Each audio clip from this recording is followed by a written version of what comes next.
And we are live. If you're watching this on the replay, you can fast forward about 14 minutes and we'll be starting the Security Plus study group. If you are watching this live, you can still try fast forwarding 14 minutes. Let me know how that turns out. Let's let the chat room know that we are here. /thing with the stuff. And let's get this here. Put that there. And change the website so that it says this. No more countdown. Reset my cookie. Reset the cookie. Give me the cookie. Let's see if I can get comfortable. And the website is updated. Should we clear to cache? Let's clear to cache. Empty all to cache. Give me some cache. We are cache free. All right. Let's do a check of things. Let's do a check of there's a one thing. How is that? That's pretty good. That's not bad. Let's where's the other? There's camera 2, camera 3, camera 4. Camera 1, camera 2, camera 3, camera 4. With the head in the thing, with the stuff. All right. All right, that works. Now we get to sit around for a while.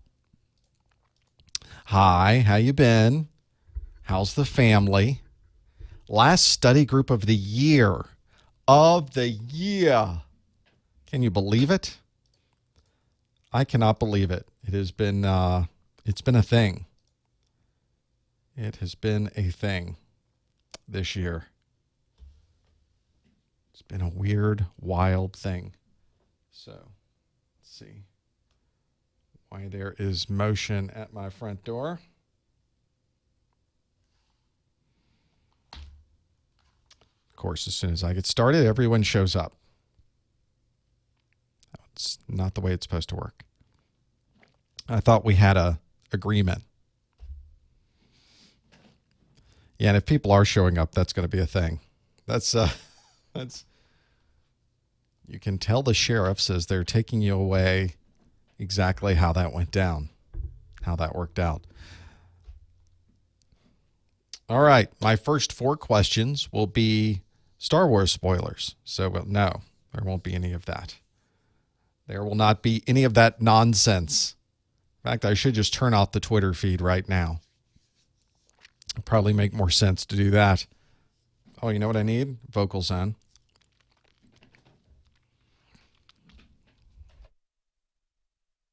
That's better. Hello, chat room.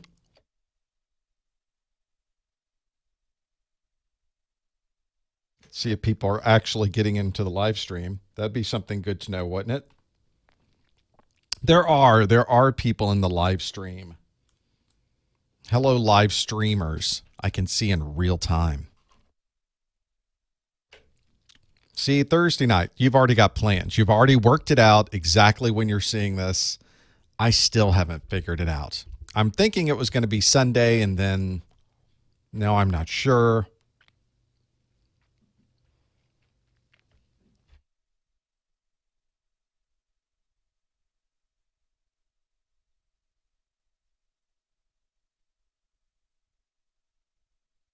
It's been a interesting month for security. We're not going to do any security news, I don't think, but it certainly means this study group is worth doing.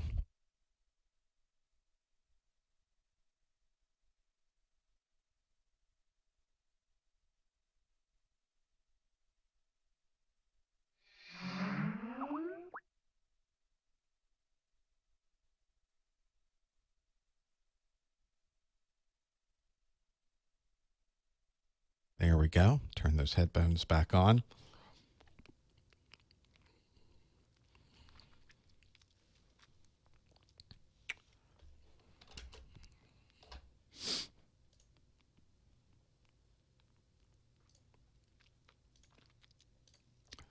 All right. Where's the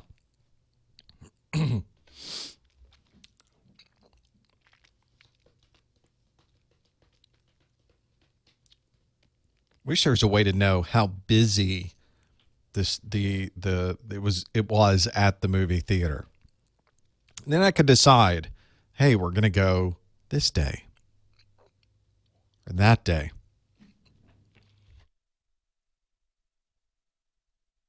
I just don't like sitting with you people. And you know which ones I'm talking about. If you took offense to that, you're the person. If you did not take offense to that, you're like, yeah, me either.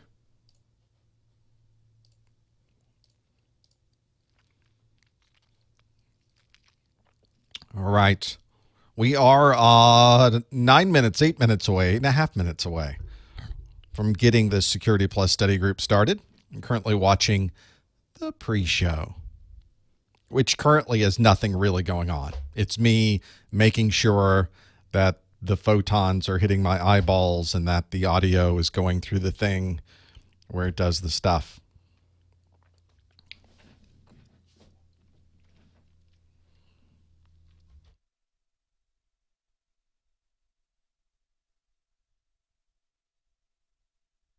In fact, it's kind of a nice break because I've been doing just constant video production for the last month or so. Been trying to get, in fact, we'll be shooting more videos tomorrow and Friday and maybe Saturday. I try to break it up, shoot some video, edit some video, post some video, shoot some video, edit some video, post some video. This is the part that goes really fast because we're doing stuff for the A+ certification. It's just constant motion because everything's already been done. It's really just me sitting in front of the camera at this point. What did I just do? I just clicked a button. Did you see that? I need to put this thing over here. That's my editing. I have a USB device, has a bunch of crazy buttons on it. I know you can't see it from where you are, but there's sort of the shot of it. It's got all these programmable buttons and dials, and it's what I use to do the editing. Well, you hit a button on there, and things go a little crazy when you're not in the video editor. So now let's straighten our screen back up.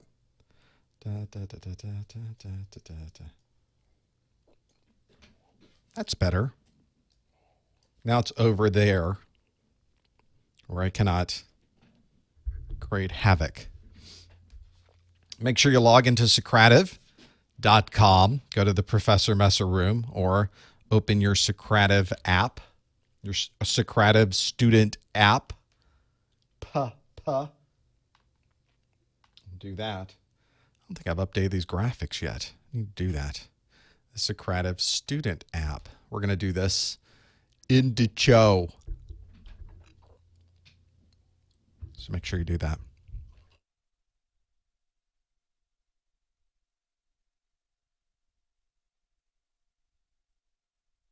Well, now,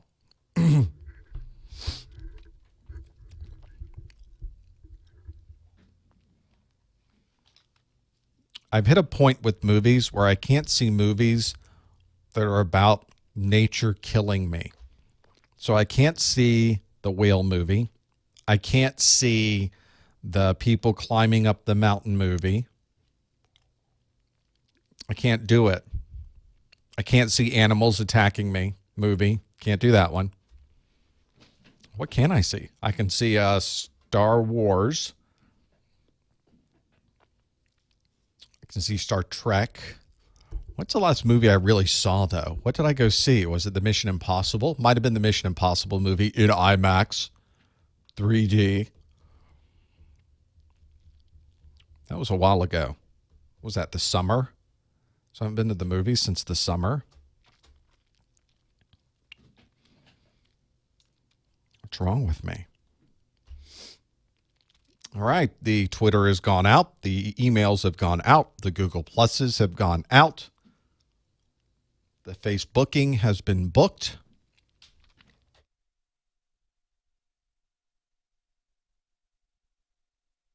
Yeah, no, that new Star Trek trailer got the mixed reviews, did it not?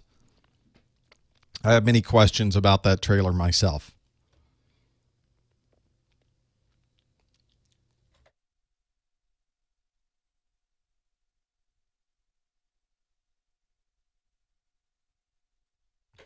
I'm a big fan of Mr. Pegg and the work that he does. So I will be seeing that movie, but took a weird direction there, didn't they? Although I think it's more amusing to read the response from the people that don't like the trailer and why they don't like it, because I think it speaks to all of the things. And I think you know all the things I'm talking about. All right, we are 3 minutes away from the beginning of study group. The room name for Socrative is Professor Messer, Professormesser, one word. Make sure you spell it right or you'll be the only one in there. Wait, I have a slide. Do I have a slide? If only there was a slide that detailed what the room name was. If only there was some type of visual cue or some type of written instrument that I could reference.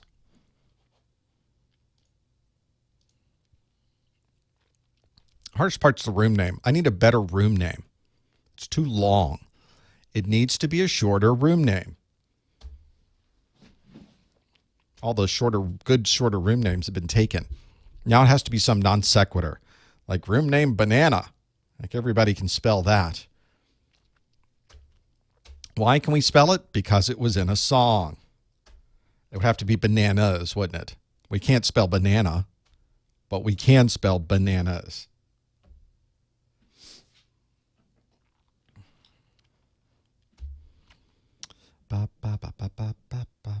Okay. We've got 2 minutes. 2 minutes, Mr. Sinatra, and we'll be starting this thing. That's not a bad room name, RJ45. That's not bad. That's something at least recognizable. Room's probably already been taken because people are crafty. But it will be something like that. Maybe I can come up with something a little topical, a little timely, a little bit important that applies across all 3 exams that I generally do study groups for. Although it doesn't have to, because I would like to do other stuff, other things. You folks are getting into Socrative. I think it'll be a smaller group. I would think it would be a smaller group here at the end of the year. We will see. We'll still have a good time because I'm doing it anyway. I'm here doing this. Okay, managed to get the vocal zone down, so that was a big deal. 1 minute. 1 minute. All right. Oh, let's record stuff. Why does Socrative never work for you, Brian E? Socrative seems to work pretty well for pretty much all of us. All right, recordings are going. See the Cylons? Cylons are silencing. I know it's not silence because it's going in a circle, but go with it. Work with me, people. You must work somewhere where they filter out all the good stuff. It's the only thing I can think. Too much security in the GPOs. Yep. That's it. How dare you run something useful on the stuff? All right. Well, with that, let's do a thing, shall we? Let's back this party up a little bit and get started, everyone.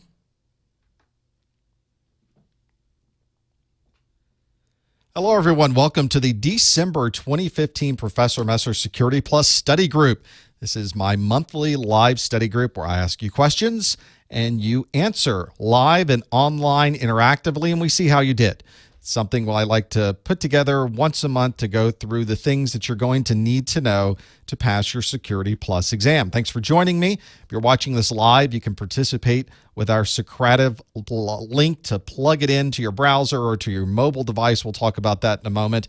And we'll certainly, after this first hour of Q&A, I even open up the chat room. We'll answer questions. There's phone lines I'll even turn on if you care to call or not. It's completely up to you, where we can talk about anything. And that's really what this is about, is talking about darn near anything once we get finished with the formal study group part.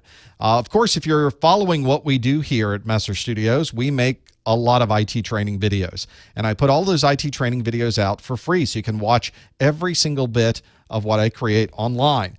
You can, of course, take an offline version of these as well. If you'd like to see more about the offline version, you can go to professormesser.com/GetSecPlus, GetSecPlus. And that's one thing you can do to see how to help support what we do here. Also, if you want to follow on Twitter and Facebook and YouTube and those places as well, just type in professormesser.com/anything, /Twitter, /Facebook, /Instagram, whatever it happens to be, and you will find me wherever that is. I also want to remind you that if you are planning to take your exam, you can get 10% off thanks to the folks at GTS Learning and their vouchers. Learn more about that at professormesser.com/vouchers. I am watching the live chat here as well. So if you are watching this live on YouTube, you may want to go to professormesser.com/live and be able to participate in the chat because I'm looking at everybody. We've already been talking about all kinds of interesting things prior to the study group getting going this morning. If you are someone who does need an offline version of my course, it's absolutely available. Again, professormesser.com/GetSecPlus. I also have MP3 versions available as well. You can either purchase them separately or they're bundled in with this entire course. And my course notes, which we'll talk about later on in the study group, are also bundled in this. Kind of threw it all together to make it available to you. I mentioned that you can ask or answer questions that I'm going to be asking you with this great front end called Socrative. This is a user interface that allows me to ask questions of you, and you can answer either by opening a new browser window and going to Socrative.com and going to the student login and going to the room called Professor Messer. Make sure you spell it right, all one word, PROFESSORMESSER.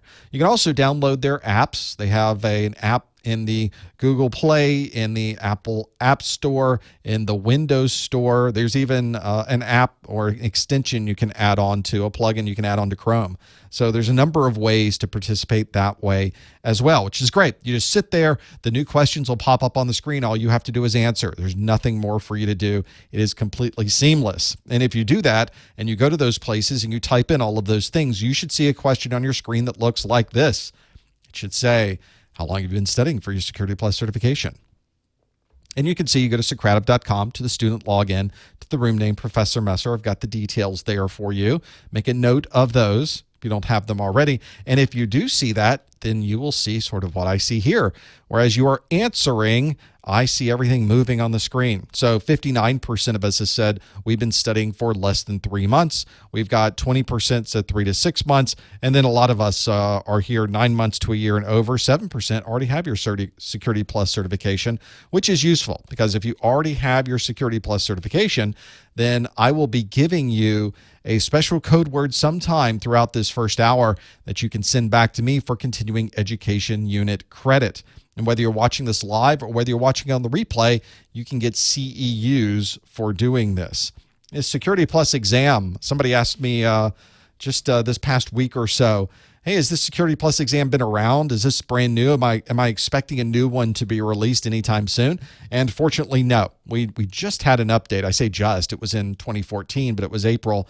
So, a year and a half ago, we had an update. You probably won't see another update until 2014, 15, 16, 2017. So you have another year and a half before you can expect to see a new version of the SY0401 suddenly appear somewhere. It is a single exam. You don't have to take more than one exam to get Security Plus certified. Not an easy exam. It's 90 minutes long, and you could have as many as 90 questions. So you have to know your stuff so you can answer these questions very quickly. And of course, it's not even graded a way that you might expect. The grading scale is actually between 100 and 900. So you can't make a 0, so you got that going for you, but you can make a 100, which is effectively a 0. And the total you can possibly make on it is 900, and you have to get a 750 to pass. So if you do the calculations, you'll find that you can't do the calculations because we think that every question is worth a different number of points.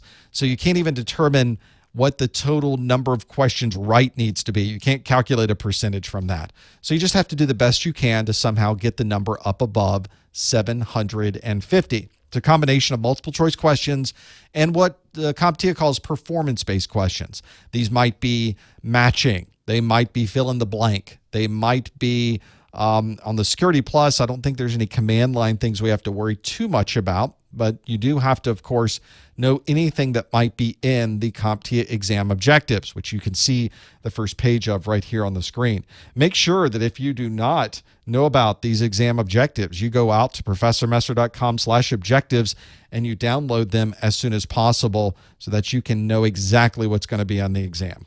So with that, let's get to the questions. Let's see what our first question is going to be.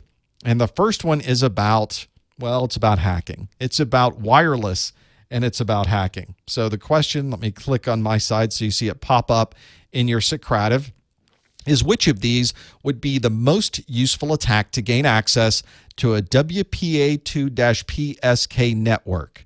Well, now we have to figure out a couple of things. We have to know what in the world a WPA2-PSK network is, and then we have to know which of these particular responses would be the right one. Which would be the most useful attack? Would it be to exploit a cryptographic vulnerability? Would it be to implement a DDoS attack? Would it be to perform a buffer overflow? Would it be to execute a database injection? Or would it be to perform a dictionary attack? One of these would be the most useful. This is one of the things that's important about these CompTIA exams is they very often ask you for the best question.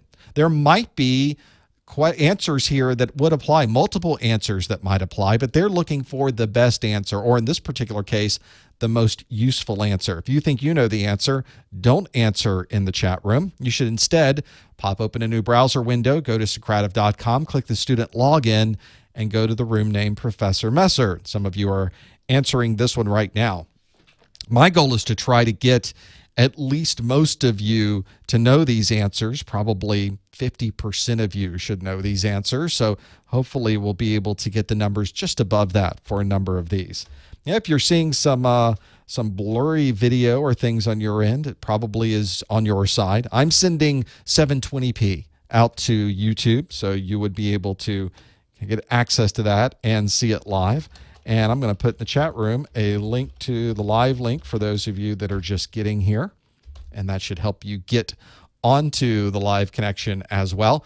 This is one of the things that comes up quite a bit, not just in Security Plus, but also in the A Plus, in the Network Plus, and then finally in Security Plus. So if you've taken the A Plus and the Network Plus exams, you probably already know the answer to this one. But it is just as important to know on the Security Plus. And in fact, I kind of put a different kind of security spin on the question, which is now that we know what this WPA2-PSK is, assuming we know that information, then how do we really get it to operate in a way that allows me to gain access? So you have to know what those things might be. So let's see how we did with Socrative. Let's pop back over to the Socrative side. How did we do? Click. Well, let's see.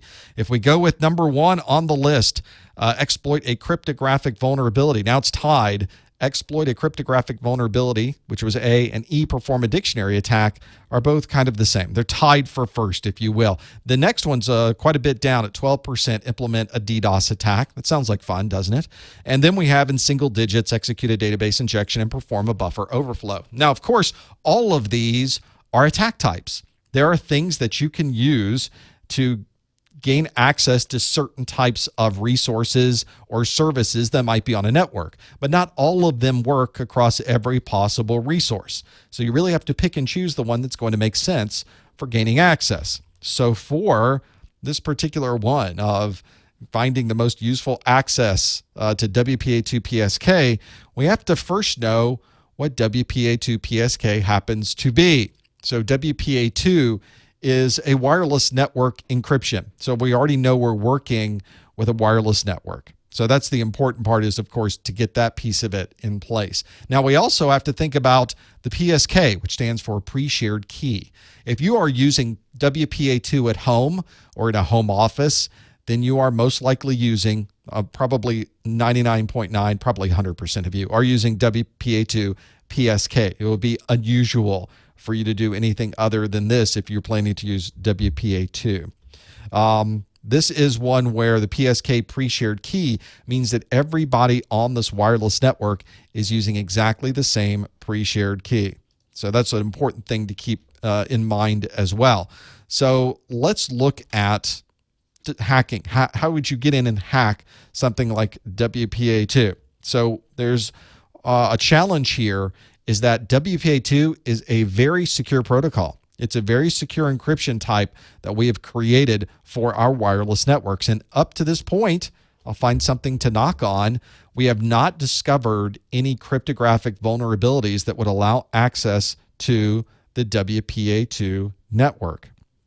So this is an important thing to consider when we're trying to get access. Is there a known problem? Well, there's not. So we know that that's not going to give us access to WPA2. There's the WPA network was the one that was sort of the interim between the WEP and the WPA2. And this you'll see it often referred to as WPA or WPA2 PSK. That's that pre-shared key. Sometimes it's called personal because it's really assuming you're not in an enterprise environment to be able to do that. Everyone is using exactly the same key. So I'd have to share that key for other people to gain access to the network. And of course, there's you'd have to then use the only possible method for gaining access to this, which is find that password, find that pre-shared key. This is one that really becomes a problem. And whenever you're trying to find that pre-shared key, one of the best ways is to use keys that might be used commonly. And so we might use something like a dictionary attack to be able to do that. We want to be able to find the most common words. Maybe somebody's using the word password as the password. A horrible idea. This is one of the things you don't want to be in a situation of doing is using a very weak key as your pre-shared key. So ideally, you'd like to use a complex set of numbers and letters and characters, and if at all possible, avoid words entirely. And that way, a dictionary attack, which uses words, won't ever be able to find that particular pre-shared key that you happen to use. Now, if you're working in an enterprise environment, you're probably, in fact, almost 100% of the time not using a pre-shared key. How horrible would that be if everybody had to share in your company the same pre-shared key to gain access to the wireless network? Not a good idea. So what your administrator generally configures is something called WPA Enterprise or WPA2 Enterprise in the case of WPA2, or it might be called WPA2 802.1x, which is a literal description of what it is. It's using this authentication method of 802.1x to check your username and password against a master database. So your environment, you might be using a Microsoft Windows Active Directory infrastructure. That is probably the most common one you'll find wherever you happen to go.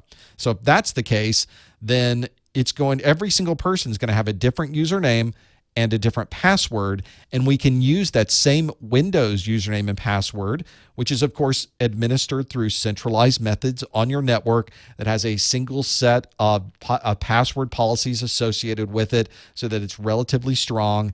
And we will use your normal domain username and password to also allow you access to the wireless network, and every single person has their own set of authentication credentials. That's the best way to do it in an enterprise. That way, if somebody leaves the organization and we turn off their Windows domain access, then they, of course, also do not have access to the wireless network either. Otherwise, we'd be changing our wireless network pre-shared keys constantly and trying to keep up with it. That doesn't work for anyone. That's why the 802.1x is so useful. So if we go back and look at the answers that we had, which one of these would be the most useful attack to gain access to WPA2 PSK? Well, we know now that WPA2 does not have a cryptographic vulnerability that we need to be worried about, so it would not be A. The correct answer would be E, to perform a dictionary attack. 36% of you got that one right. So we didn't quite hit the 50% mark that I sometimes will like to see. But one good part about this is if you didn't get it right, Now you know what the answer is. So that's always a good thing. Getting every answer right doesn't help at all. The only time you're going to learn something is when you get it wrong or when it breaks. And that's when you really figure out how all of these things work together. So maybe that's the thing to think about on this one. If you answered E, perform a dictionary attack, you did a great job. 38% of you got that one absolutely correct. So yes, and now the chat room is very busy trying to find a vulnerability in WPA2. And good luck with that, because everybody else is doing exactly the same thing. Let's hope that they haven't found one and just not told us about it. That's always the biggest concern. So let's try to get another question in. Let's see how we do with this one. The question here is, as I click on my side, which of these would not be considered an authentication factor? Well, we just talked about a little bit about authentication. So I'm looking to find out a factor of authentication. And if you think you know what the correct answer is, don't answer in the chat room. We can, of course, figure this out over on Socrative. And as I flip over to Socrative, you'll be able to see this as well. Which one of these would not be considered an authentication factor? Would it be a fingerprint? Would it be an OS installation USB flash? Would it be a password, a GPS location, or a signature? One of these is not an authentication factor. So if you think you know the answer, go through and figure that out on your side as well. You should be able to get those pieces. Now, for those of you in the chat room who are going through this and figuring out the video stream, this is something and maybe some of you are interested. I stream all of these videos to YouTube Live. So this is one where you are looking at one of YouTube's live functions. I send them a single stream, and then all of the streams that you are seeing are coming directly from YouTube. So if you're having problems with the video, or you're not able to access things the way you may expect, you may be in an environment that has, poor bandwidth to be able to receive the video, or you may be having a problem with filtering that might be on your network. So something that is causing a problem where things seem to be slowing down or getting blocky or getting blurry is something related to your connection with YouTube and not my connection with YouTube. My connection's pretty good. I'm doing pretty good here on my upstream bandwidth is extensive, specifically designed so I can do something like this. So make sure you check your bandwidth to YouTube. Maybe make sure that you're not on a VPN. Check the normal things. Make sure filtering isn't on your network, that kind of thing as well. And I am sending this out at 720p. So you can, of course, always check and make sure that's turned on if you'd like high definition on these. That might clear things up for you as well. I've been considering doing 1080p. We can talk about that in the after show. Let's answer this question, though. Which of these would not be considered an authentication factor? Let's see how we did with this one. We got a number of us that have been talking. Well, we have, in this one, it's got to be one of two things. Nobody answered A, nobody answered C, nobody answered E. In fact, the answers you gave me were the two that I thought I would get on this particular one. So 64% of us, 65%, the majority answered B, and OS installation USB flash would not be considered an authentication factor. But 35% of you said, no, the GPS location is the thing that is not an authentication factor. So let's think about these things associated with authentication. And these are some very common authentication factors. We tend to refer to them with this type of nomenclature. It's something you are, something you have, something you know, something you are, or something you do. And that's just a few of the possible authentication factors. It's probably the most common authentication factors that you'll run into. These types of authentication factors, something you are, something you have, something you know. Something you have is a good one. That's one that I often use whenever I'm authenticating to the network. Sometimes it's a physical key. I had mine out here earlier. Where is this? Sometimes it's a key, a physical hardware token, we call it. So for instance, this is my hardware token that I used to use for PayPal. So it's just a little token generator. There's a serial number on the back. If I hit the button, I know it's kind of blurry that you'll see there. If I hit the button, a number comes up. It's the number straight. Here we go. Now you can see it upright. So there's the number that pops up, and this number changes I don't know, every 30 seconds, every 60 seconds, to whatever PayPal is configured for this. And when I authenticate to PayPal, I provide my username, I provide my password, and then it asks me to hit the button on here and tell it what the latest number is on this particular, what they call hardware token. It's a pseudo-random set of numbers. So you can't just guess at the numbers to figure out what these happen to be. You really have to know what these numbers are, and they are going to change into another seemingly random set, except the set that this has on it is going to match the one that's expected over at PayPal. So there's always going to be synchronization. This is a type of authentication method that is something you have. It's a piece of hardware. If I'm somewhere and I don't have this piece of hardware, it becomes much more difficult to log in. Sometimes it doesn't allow me to log in unless I have this. Now, what I've done is change out that hardware token to something that is easier for me to use, which is my mobile phone. So I'm able to use what PayPal is doing now is what a lot of people are doing is via SMS. So if I need to authenticate to my hosting provider, if I need to authenticate to PayPal, if I need to authenticate a number of different services that I use my username and password, and then they text me.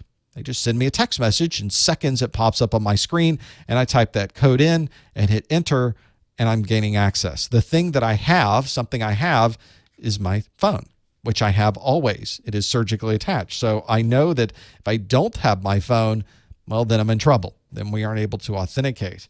Now, sometimes the smartphone is obviously free. It's a free app, or sometimes there's an actual application like at battle.net. The folks that use, at Blizzard, if I bring up my battle.net, I'm not even going to show you my battle.net because you could possibly log in with my authenticator and do this. I'll do it just before the code. No, I'm not even going to do that. So if you bring up in your mobile device, you can bring up battle.net. It shows a similar view of this, like you see on the screen, showing you those numbers.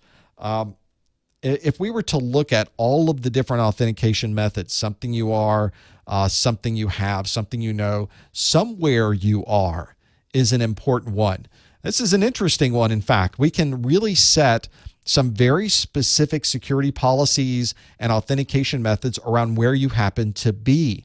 Because we are authenticating with mobile devices, laptops, or even desktop computers these days that can determine, at least to a general perspective, where you are, we could say that perhaps you are only able to log in when you're inside the United States, or you're in Florida, or you're in Tallahassee, which is where the Messer Studios headquarters is. So in that particular case, it knows that if I'm trying to log in from Canada or from the Ukraine or from China, that perhaps is not an appropriate login. And one way to do this is to find out where you are based on GPS. Since GPS is built into our mobile devices, why not take advantage of that? Maybe only allow you to log in if you're in the building or somewhere 5 miles away. That's easy to do these days with this technology. So I would say that GPS location is an absolutely valid authentication factor. That means the 68% of you that said OS installation USB flash, that doesn't provide any authentication. Anybody can have a USB flash installation for your operating system. There's nothing that ties this OS to you. It's an installation from a flash drive. It can be used by anybody to install any operating system. It's not tied to a person. It's nothing that you can really use as an authentication factor. So if you answered B, OS installation USB flash, you got this one absolutely correct, because obviously it is not correct. It is something you cannot use for authentication. So good job on that one. Let's do another question, shall we? We're rolling right along. One of the things you always ask for, because I'm asking you when I do these study groups, what do you want to know about? And one of the top 4 requests that I get are about encryption. So let's do an encryption question. And the encryption question is, which of these would be categorized as a symmetric encryption cipher? I want you to pick 2 of these that are categorized as a symmetric encryption cipher. And I have a number of options for you to be able to do that, be able to work through this. In fact, I put a lot of them up here. So you're going to have to figure this one out. You have to know what symmetric encryption is, and then you're going to have to figure out the ciphers that are used for symmetric encryption. Maybe you can do this because I have different things in this list. Some of them are encryption ciphers. Some of them are not encryption ciphers. Some of them are symmetric. Some are asymmetric. Some are different things. So you can see the options that are here: RSA, MD5, Diffie-Hellman, AES, triple S, HMAC, and IPsec here at the bottom. So we've got 1, 2, 3, 4, 5, 6, 7. Maybe I put too many there, but there's a lot on this list. You now have to come up with the 2 that have symmetric encryption. So make sure you go through this list, try to figure those out. Now, CompTIA does expect you to be able to answer what these happen to be for symmetric encryption. If you think you know the answer, go to Socrative.com to the room name Professor Messer, and you can try logging in and getting this as well. So let me bring this back up so you on the replay can see this one and try to piece through it since there's so many that were here. So, oh, good. So Brian in the chat room, Brian, he's saying that he came up with a way to help separate which were symmetric encryption ciphers and which were asymmetric encryption ciphers, because this is a big part and well documented in the exam objectives. They want you to know this information before you go into the exam. So make sure that you go through this process as well and figure out your best way to differentiate between these different encryption cipher types. That's going to be something that's going to be important for the exam. And in fact, it's important when you're outside the exam. Whenever you're working with encryption, whether it's on a web server, maybe it's on a firewall, maybe you're setting up an encrypted tunnel, maybe you're setting up an authentication method for people when they are logging in. All of these methods are using encryption, and they're using very different kinds of encryption. And it's important when you're going through these that you absolutely go through and understand what type of encryption is this one using? How is it using this particular cipher? How is it implementing those pieces? You're going to want to go through and know those as well. So make sure you think about that. Now, let's have a look at how we did with this particular one. Well, we're all over the place. Although, if we go with the top 2, AES and triple DES kind of came up as top 2. If we look at double digits, next one up, 15% said RSA, 11% said Diffie-Hellman, and in single digits was IPsec, HMAC, and MD5. So let's look at some different encryption that's used as for symmetric methods. Symmetric, of course, means that we are going to be using the exact same key to encrypt the information as we are to decrypt the information.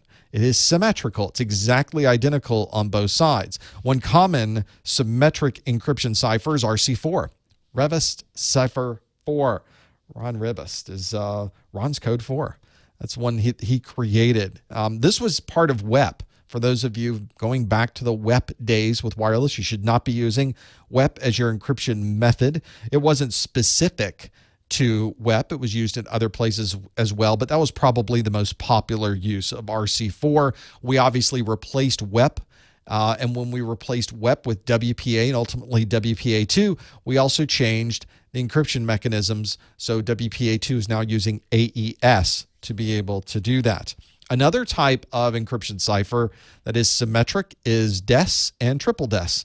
This is the data encryption standard, DES and triple DES for these pieces. This is one that also comes in handy when looking at these pieces. So this is one where the DES was doing one iteration.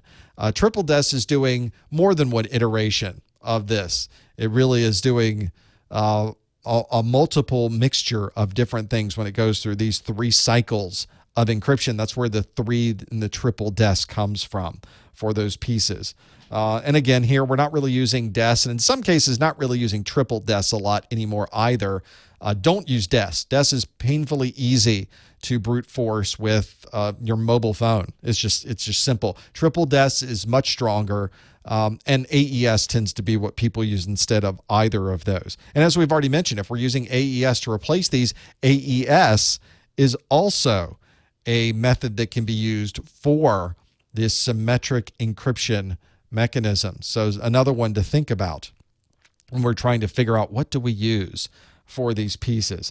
For those of you also keeping track, and it's not in a possible answer in here, but 2 very also at least internet popular, relatively popular, and in fact, I've seen these used recently in some different applications of symmetric encryption ciphers are blowfish and twofish. So if it's fishy, then it's symmetric. We don't have fishy ones over on the asymmetric side, at least none that you have to know about for your exam. So if we know that we are looking at all of these different types, we're looking through this list at RC4, DES, triple DES, and AES. If we answered, in fact, the most popular responses here are the AES and the triple DES. Those of you that answered D and E got that one absolutely correct. Well done with that. The RSA and the Diffie-Hellman are some that are used for asymmetric encryption. So you may run across some of those as well. And there's some other methods on here like MD5 and HMAC that are used to do hashing. Not really a encryption cipher, because when you hash, you obviously can't get back to the original value. So that's not really used for encryption and decryption. And IPsec is obviously a way to communicate using encryption, ideally over these encrypted tunnels. It's not something that it by itself is a symmetric encryption cipher, although it is a method of communication that uses symmetric encryption. So that's something you also have to figure out when you're working through those pieces. So you folks did fantastic with this one. Those of you that answered that D and E, which was most of you, it appears, did a great job with that one. And Brian is giving his breakdown in the chat room. We'll have to capture your breakdown of those pieces, Brian, so that other people can take advantage of your thought process for doing those. You know, there's a lot of content on the certification exam. There's a huge amount of content. The Security Plus exam, probably more content than any others of the A Plus Network Plus series. And whenever I start looking at everything I have to know for the Security Plus exam, it is almost overwhelming. There's a huge amount of content.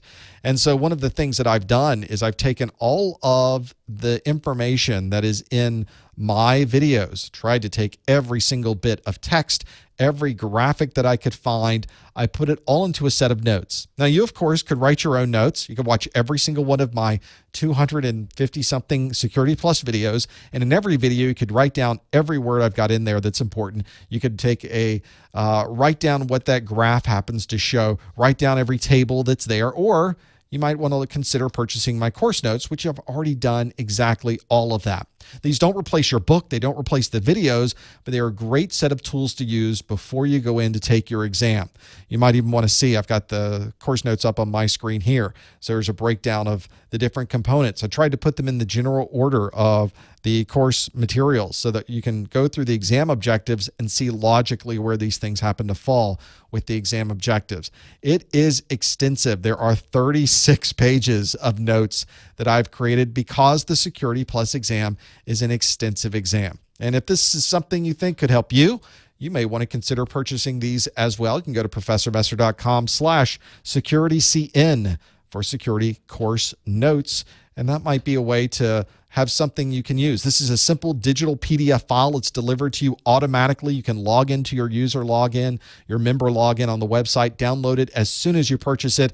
And it's something I really recommend you put on all of your mobile devices. Put it on your mobile phones, put it on your tablets, put it on your laptops, put it in your desktop computers. So wherever you happen to be, you'll have my notes available to be able to look at. You could even print it out if you wanted to. There are no restrictions on how you use this. As long as you're the one that's using it, you are licensed to use it like a book, as long as you can only read it one time, right?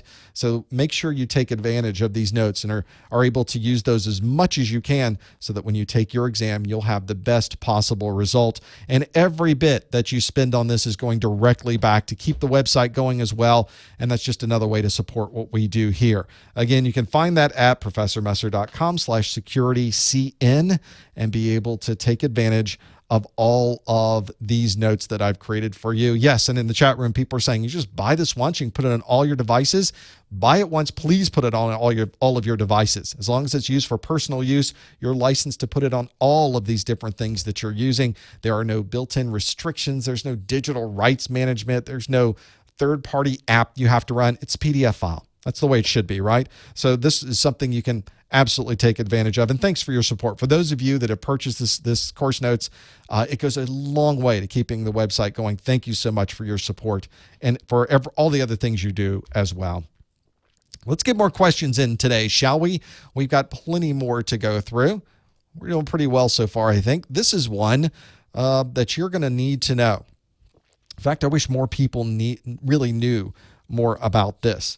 This is really about, as you can see, a protocol analyzer. That's whenever I start working with protocol analyzers, I go way back looking at things with protocol analyzers. So the question here is, which of these would be most commonly associated with a protocol analyzer? And of course, I have options for you to go through here as well. And the options are, would it be to filter ingress and egress traffic by port number or application type? Would it be to identify the sequence number of a traffic flow? Would it be to validate the input of a browser-based application?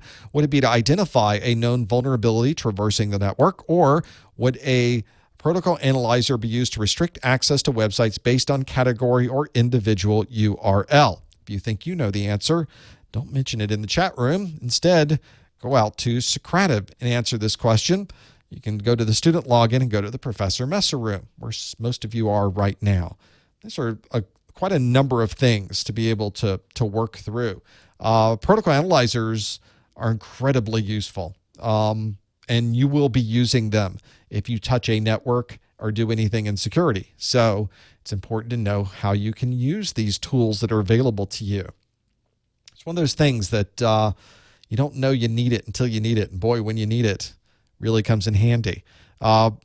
So as we are going through this piece and being able to work through these, it is remarkable how much security news has occurred just in the past month since we did the last study group, and yet another big breach, another set of challenges for the security professionals. I was thinking and talking about this in the pre-show, that we don't do security news really on the study group, but I was looking at all these things happening, thinking we definitely are going to have a study group this month because we need more security people out there working on our networks and keeping things safe. So let's see how we did with this particular answer and being able to work through this one. We're going to click, how did we do? Oh, we sort of got a mixed bag. Tied for 3 in first place here. 37% said filter ingress and egress traffic by port number or application type. 30% said identify a known vulnerability traversing the network. 28% said identify the sequence number of a traffic flow.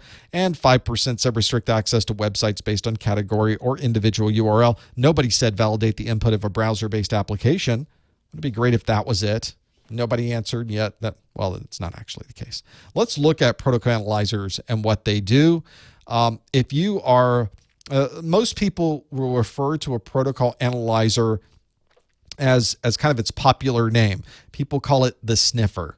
Sniffer is actually a product name. It's one of those where we call something a Kleenex or a Xerox when that's actually the name of the product or the company associated with that product, which I guess is a testament to the value of this technology. This product sniffer is really owned by a company called NetScout these days, but we tend to call it the sniffer. These days, the popular method of protocol analysis I think that most people will install is Wireshark, which you can obtain for absolutely free at wireshark.org. It certainly doesn't have all of the capabilities that you would find in a commercial product like the Sniffer Protocol Analyzer, but it is one that does an exceptional job for the things that it can do. This is the ability to capture information directly from the network and display that to you in a plain English form. So instead of looking at a bunch of ones and zeros going over the wire or going across the fiber, you're viewing this information in a way that logically puts it on the screen where I can really understand what's happening. And that often is the most important part. I want to be able to watch the flow as I'm talking to a server and the server's responding to me. What's happening? What are the differences in the information that's being sent?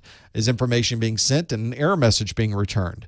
Is there a delay as I perform these particular functions? Where is the delay occurring? Is it occurring on the server? Is it occurring on the network? Is it occurring on the client? These are things that you can find if you happen to have a protocol analyzer. You're looking into the detail of the protocols as well. If you wanted to know in TCP, if the don't fragment bit was set in the TCP header, you can view that. You can get down to the details of exactly what's going back and forth. And it's an incredibly valuable tool to have. This is like having someone who can really read a heart monitor, and they're in a hospital, and they can look at that 12-lead monitor and know exactly what's going on inside your heart. They know which part's working properly. They know what part isn't. They know what part's doing what when they're looking at that long strip of information and understanding on those 12 leads what's happening. It's exactly the same scenario. You're effectively of a 12 lead for the network, a 12 lead analyzer that's able to see everything, and you know exactly how the heart is really performing. In this case, the protocol is going over the network. So if we look at how we did on this one, it obviously does not validate the input of a browser-based application. That is generally what we refer to as a web application firewall. We have next highest on the list was restrict access to websites based on a category or individual URL. That is also not a protocol analyzer. That's often what we refer to as a URL filter. So it's able to block what you're able to view inside of a browser most commonly. Next highest on the list is identify the sequence number of a traffic flow. That is exactly one of the things that a protocol analyzer can do. So if you answered B, the 28% of you that said identify the sequence number, and specifically perhaps the TCP sequence number of a traffic flow, that is one of the exact uses of a protocol analyzer. 30% of you said identify known vulnerability traversing the network. That is not really something you do with a protocol analyzer. It's not even designed to tell you when a vulnerability might be passing by. That's most commonly done with an intrusion detection system or an intrusion prevention system. And the 39% of you said filter the ingress and egress traffic by port number or application type. That's most commonly done with a firewall, not with a protocol analyzer. So the folks that did answer, the 30% of you, a third of you or so said or 28% said identify the sequence number of traffic flow. If you answered B, you got this one absolutely correct. Well done with that. Well, let's see if we can bounce back a little bit. I've got another question for you that's not really technical. It's more on the policy side of security. And the question is, which of these would be the best example of a qualitative risk? And this is one where we're getting into more of risk management, which is an important part of working with security in our enterprises. You want to be able to understand where the risks are. In this case, a qualitative risk. So which of these would be the best example of a qualitative risk? Would it be that an internet outage would lose $4,000 US per minute? Would it be the fine for not storing data in an encrypted form is $10,000 US per incident? Would it be that the ERP software won't receive updates because the annual maintenance fee has not been paid? Would it be the help desk staff not being properly trained on the new ERP software, which we apparently are not updating? Or would it be that we are the best example of qualitative risk, would it be that upgrading the firewalls to support a new encryption type is not in the budget? One of these is a qualitative risk. We need to be able to understand and be able to answer what a qualitative risk might be. And there's some examples you might be able to choose from. So you might want to piece this one out. Look at each one of these, and you may have to decide whether you know for sure. Maybe get it down to a smaller number. If you think you know, don't answer the chat room. Instead, go to scratup.com to the student login. You know the story at this point of exactly where to go and how to answer this particular question. Hopefully you can go through this list as well and figure out which one of these would really be qualitative. This is one where any type of risk management, there is a significant section on risk, and understanding these administrative type aspects of security is on the Security Plus exam. So make sure you go through and look at those as well. And it's time now that everybody drinks their coffee. Thank you for indulging me. We can keep going. So let's see how we think. Now we're all thinking of this one. Everybody, I can tell when people are answering slower. You can see the number on the how do we do right here is 33 of 73 people have answered. So we're having to figure this one out and step through it and figure out those pieces. This is also, I try to do these 2 or 3 step questions where I ask you a question about a technology or a topic or something you need to know. And you have to understand really very specifically what I'm asking for. But then in the answer, I'm not giving you the definition of what that is. I'm giving you a scenario where you have to apply the definition. So you really have to know these topics cold to be able to answer these. I'm trying to give you, I wouldn't say it's a simulation or emulation of what you might get on the exam, but it's certainly the same mindset and the same process you have to go through to answer a number of the questions you may come across on something like the Security Plus exam. I obviously can't give you actual questions from the exam. That would be outside the scope of what CompTIA would allow, but I try to get them very close, at least in flavor, so that you're able to answer these. Let's see how we did with this one. Which of these would be the best example of a qualitative risk?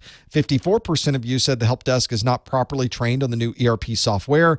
We've got a tie for second. So we have internet outage would lose 4,000 US per minute, and upgrading the firewalls to support new encryption types not in the budget. So that's basically tied for second. And then really tied for third is B and C, which is the fine for not storing data in encrypted form is 10,000 per incident, and the ERP software won't get updates because the annual maintenance fee has not been paid. Well, a qualitative risk, as you can imagine, the option or the opposite of a qualitative would be a quantitative risk. And what I tried to do here was give you every single one of these is a quantitative risk except for one. A quantitative risk obviously is one where I can point to a specific quantity as being associated with what the risk is, so the security risk in this case. So it would be something like, how much money is this going to cost us, or how much do we have to spend to be able to address this particular risk? And that's where you get into really a challenge. What if you can't tie a dollar figure to performing a particular security function? So if that is called a qualitative risk. When there's no way to associate a number with it, it's more along the quality of what the risk is associated for us rather than a quantity, which would have with a quantitative risk. So for a qualitative risk, where we have a quality concern, these are things that we can't really put a dollar figure on. So one very common way to address these risks is to give it more of a sliding scale from 1 to 10, or it's a red, yellow, green. If we don't perform this particular security function, this would be a red light for us. It would be a red flag for us. And we may not want to consider taking that particular risk. Or maybe it's a green light as far as the impact. Well, it doesn't have a huge impact security-wise. So you can, of course, adjust this as your particular organization requires. But here's some examples of perhaps some very older security risk, but nonetheless, actually, these are probably applicable today, aren't they? One quantitative or qualitative security risk might be that we've still got some legacy Windows 99X or XP devices, let's say, that are out there. We've got some older XP devices. They don't really have security updates. If one of these devices happens to be attacked and exploited, what does that mean? Well, there's no real dollar figure I can associate with that. And in fact, upgrading them is the only thing I can really put a dollar figure on. But having them there, I can't really say that it's going to cost me anything. It will, of course, cost me something. I just can't put a value on it. Same thing if I don't train people. If you don't train someone and they don't know enough to resolve a particular issue or identify a particular issue, how much does that cost us? Well, we don't know, because training something is very subjective. It's very qualitative. It's about quality. So that's another one. And no antivirus software. Well, we don't know what could happen if we don't have that there. So when you look at a question like this, you want to break down which things are associated with quantities and which things are not. In fact, we go an internet outage would lose $4,000 per US minute. That's a very clear problem. If we have an outage, that is a quantitative risk that we take whenever we have that problem. So if we're trying to decide, do we put in another internet connection perhaps to another provider over a separate link? Well, that'll cost a certain amount of money. But if we don't and we have an outage, we know exactly what it's going to cost us. That is a quantitative risk. Similarly, if we have a fine for not storing data in encrypted form of $10,000 US per instance, very clearly there is a risk associated with this, and we know exactly how much dollar figures are associated with that particular risk. ERP software won't receive updates because the annual maintenance fee has not been paid. Well, if we pay the fee and we know exactly what that fee is, we know what the risk is associated with this not doing that. So we need to make sure we have that particular piece paid for. We have a number we can associate with paying for that particular update. Upgrading the firewalls to support new encryption types is not in the budget. Our budget is nothing but quantitative, isn't it? It's all numbers, all quantities. And those dollar figures, that absolutely is quantitative. The thing that we really can't associate a dollar figure with and understand what the risks are associated with that, the help desk is not properly trained on the new ERP software. Okay, what does that mean from a security perspective? Is there a dollar figure I can associate with that or not? This really would be the best example of a qualitative risk. To some degree, the ERP software not receiving updates is sort of an aspect of it is qualitative. There's an aspect of qualitative in upgrading the firewalls, but by far, well above either of those, the best example of qualitative risk in this particular list is that the help desk staff is not properly trained on the new ERP software. If you are the 56% of you, nice job, that answered D, you got this one absolutely correct. Now, if you are someone who is watching these videos for continuing education credits, then you're going to want to use the term qualitative risk and send to me by going to either the top or the bottom of any page on my website. There is a link there for Contact Us. Click that link, put your name in, put that you watched the December 2015 Security Plus study group, and you can put the word in there of qualitative risk. And I'm reading these myself, so if you want to put a note in there to me, you can do that as well. And this is the way that I will be able to send you back an email that states that you indeed did watch this for 1 hour of continuing education unit credit.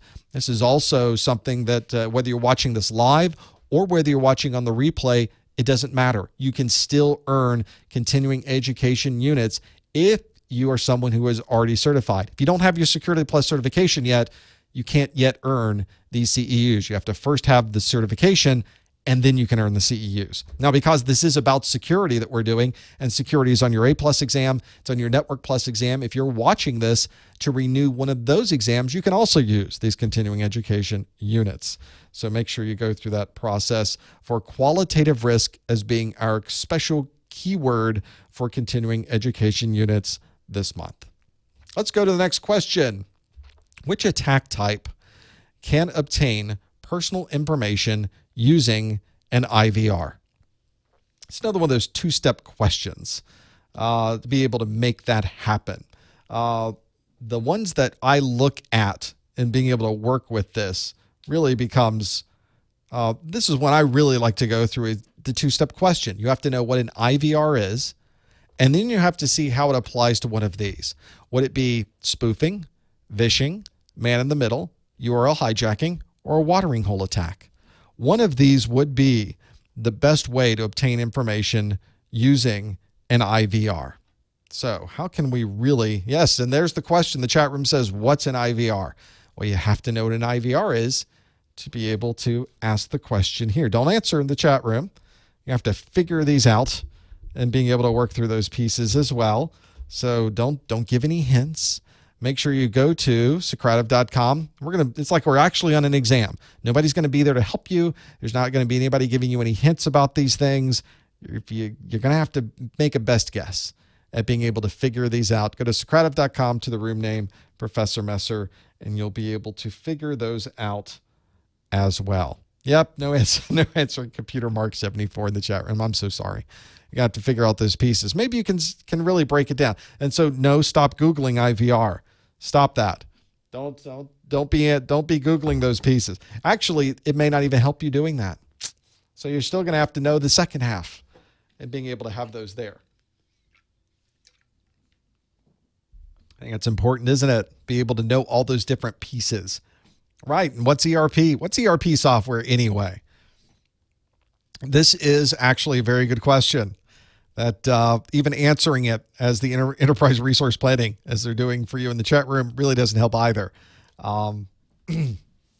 Most companies know it as an enormous suck of time and money. That's what it really is for a lot of organizations, unfortunately. But it can be really, really useful when it's done right. Let's see how we did with this. See, now I've given people hints. Oh, yeah, I could Google IVR. Don't do that. Stop Googling. We need to figure this out on our own, making sure we know what the answer is for these pieces. In fact, it's very common for these exams to give you a topic of something like this, like a term that's abbreviated that you're now going to have to decipher so you can apply it back to some of these answers, being able to work through it. Spoofing, phishing, man-in-the-middle URL hijacking, or watering hole attack. Let's see how we did. How do we do? How did we do? Well, let's see. We got a kind of a tie for first. So 38% we could say is number one, phishing. Number two, well, now they're tied, really tied, 38% man in the middle. 15% said spoofing, and 5% said URL hijacking and watering hole attempt. Well, when we're talking about an IVR, we're talking about something using the telephone. An IVR is an interactive voice response unit. Whenever you call somebody and they say, "Thank you for calling Messer Studios." If you're calling for sales, press 1. If you're calling for support, press 2. That's an interactive voice response. It's obviously not a real person. It's something that is expecting you to either say the number or to punch the number into your keypad. It's somewhat interactive. It certainly is responsive, and it's using voice, which is where the name comes from. But many organizations have been able to take advantage of this. Many bad guys have been able to take advantage of these IVRs to be able to get money from you. Perhaps they'll send you an email that says, "We see that your account is overdue. Call us immediately before this goes to collections." And they give you the 800 number, and you go, "Oh my gosh, I'm late on my Bank of America account. Let me call this 800 number." And it says, "Thank you for calling Bank of America. If you have a problem with your credit card, press 1. If you'd like to speak to someone in this, press 2. If shipping and receiving, press 3. Oh, I definitely have a problem with my credit card. Let me press 1. And they take you to someone who's now there to take your money. This wasn't Bank of America. It's a 800 number they set up. They set up their own IVR, and their goal now is to take money from you. "Oh, we can absolutely solve this for you. Let's get your account information. Give me your account number that we'll be dealing with. Oh, here's the credit card number and your expiration date. Great. And the CVV number off the back. Thank you so much. And the full name that's something. Yes. Well, we can see that is indeed you, sir." They don't know. All they've done is take all of your information away. So they can obviously get through these interactive voice response systems. They can fake out maybe your caller ID information so it looks like if it's an inbound call that it really is coming from Bank of America. That could be a real problem. And now what everybody tends to do these days is they'll just text you. The bad guys have gotten onto your mobile phones. They'll send you a text message that looks legitimate, that your AT&T account is overdue. Press here to do a thing. Well, no, that doesn't help me at all. They're going to take money from me. So never click those links. Never trust those numbers. I actually had my bank call me recently about a check I wrote, and it was from the security department. My bank never calls me. And they say, "Hi, we're calling about information that's on a check we need to verify. Can you give me this information, this personal information I'm asking of you?" And I said, "Oh, no, I've been down this road before. I'm not going to do that. Let me call you. I'm going to call can I call the main number of the bank and they can connect me to you?" And they said, "Absolutely." So we did that. I called the main number and they connected. It was a legitimate person at my bank checking to see if this check I'd written was actually legitimate, which was great. And they understood exactly what I was doing because they're in security. They understand exactly what the process is with those things.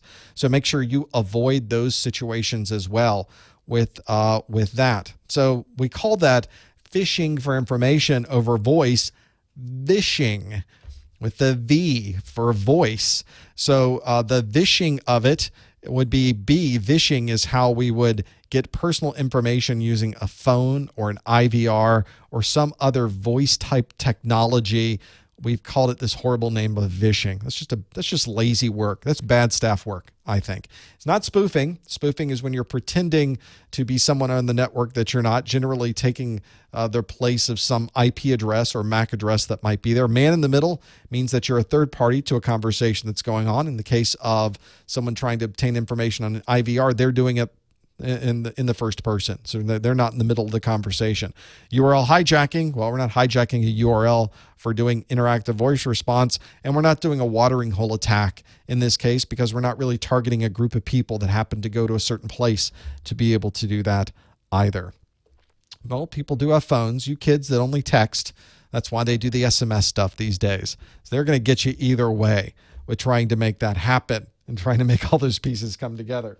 think that's one that comes in a little bit more of a challenge. As the technology changes, they just keep changing themselves as well. That doesn't help anybody. I want to remind everyone before you go in to start studying for your exam, certainly before you take your exam, but well before you begin the studying process, you should have already downloaded the CompTIA Security Plus exam objectives. If you do not have these exam objectives, you should stop all of your studying and right now go to professormesser.com/objectives, or go to the Google machine and type in CompTIA Security Plus exam objectives. It will take you right to the page. If you even want to skip things and go just directly to that, put in all of that Google information into the Google machine and then put file type :PDF. And that takes you right to the PDF file. You don't even have to put in anything extra into those links. And you can pull up the SY0401, make sure you have the latest version of these exam objectives, and be able to see what you need to know for the exam. This is a master checklist. Tells you everything you need to know. When people ask me, what do I need to know to pass my Security Plus exam? This is it. This is the most comprehensive list of Security Plus exam information that you will find anywhere, and it comes directly from CompTIA. Who would have thunk? Looks a little bit like this. There they are, the SY0401 objectives. I don't even know if I have the latest ones. I need to download the latest ones. There's a version number at the bottom. Mine says version 4. So I don't know if the version that's out there is still version 4, but make sure you have the latest, and it breaks down for you all of the things you need to know. It's a great checklist. As you know things, you can check them off the list. Yep, I'm good there. Let's focus on the things I don't know so that I can focus on what I need to study for my exam. It's a great way to study for your exam, being able to do this with these exam objectives. Make sure you have a look at the exam objectives so that you know what's going to be happening on the exam before you walk in. There's so many people that come to my chat room and they say, well, I went into the exam. They asked me things I was not expecting. There was words on that exam that I've never seen before. And I ask, of course, well, do you have the exam objectives? And they said, what are you talking about? I think, oh, you walked into the exam not knowing what was going to be asked of you. It's all in these exam objectives. Don't miss that opportunity. We're going to do another one of these study groups, of course, every month. And the next one's going to be on January the 20th in the new year, 2016. So make sure you check back in. Now, if you're watching this on the replay and we're well after this time frame, you can always go to professormesser.com/calendar and see when the latest study group is going to be. I also put them on my homepage as well. Well, can you believe we've come to another hour of our study groups have gone by just like that? Remember, you can check out the course notes at professormesser.com/securitycn. You can follow me on YouTube and Twitter and Google Plus and Facebook by typing in professormesser.com/Twitter/Facebook/Google Plus /Instagram /LinkedIn /pick something. We'll see if it's there. Maybe it is, maybe it isn't. It'll be a little game to try. Also, don't forget your discount vouchers, 10% off at professormesser.com/vouchers. I want to thank the folks at GTS Learning. Oh, they do offer at GTS Learning some live labs for those of you that want to be able to try these labs out 1 hour absolutely free. So you can even have real labs with real machines, with real security things that you're doing, and you can try it for no money whatsoever for an hour at professormesser.com/seclabs. Don't miss that opportunity to try those things out. That can be very, very useful as well to be able to do that. And of course, thanks to all of you. I would not be able to do these study groups without you. Thank you so much for attending these. If you're watching us live, make sure you stick around for the live after show where I take your questions and your calls and answer things in the chat room as well. Otherwise, we'll see you in January. Thanks for joining us, everyone. We'll see you next time on the study group.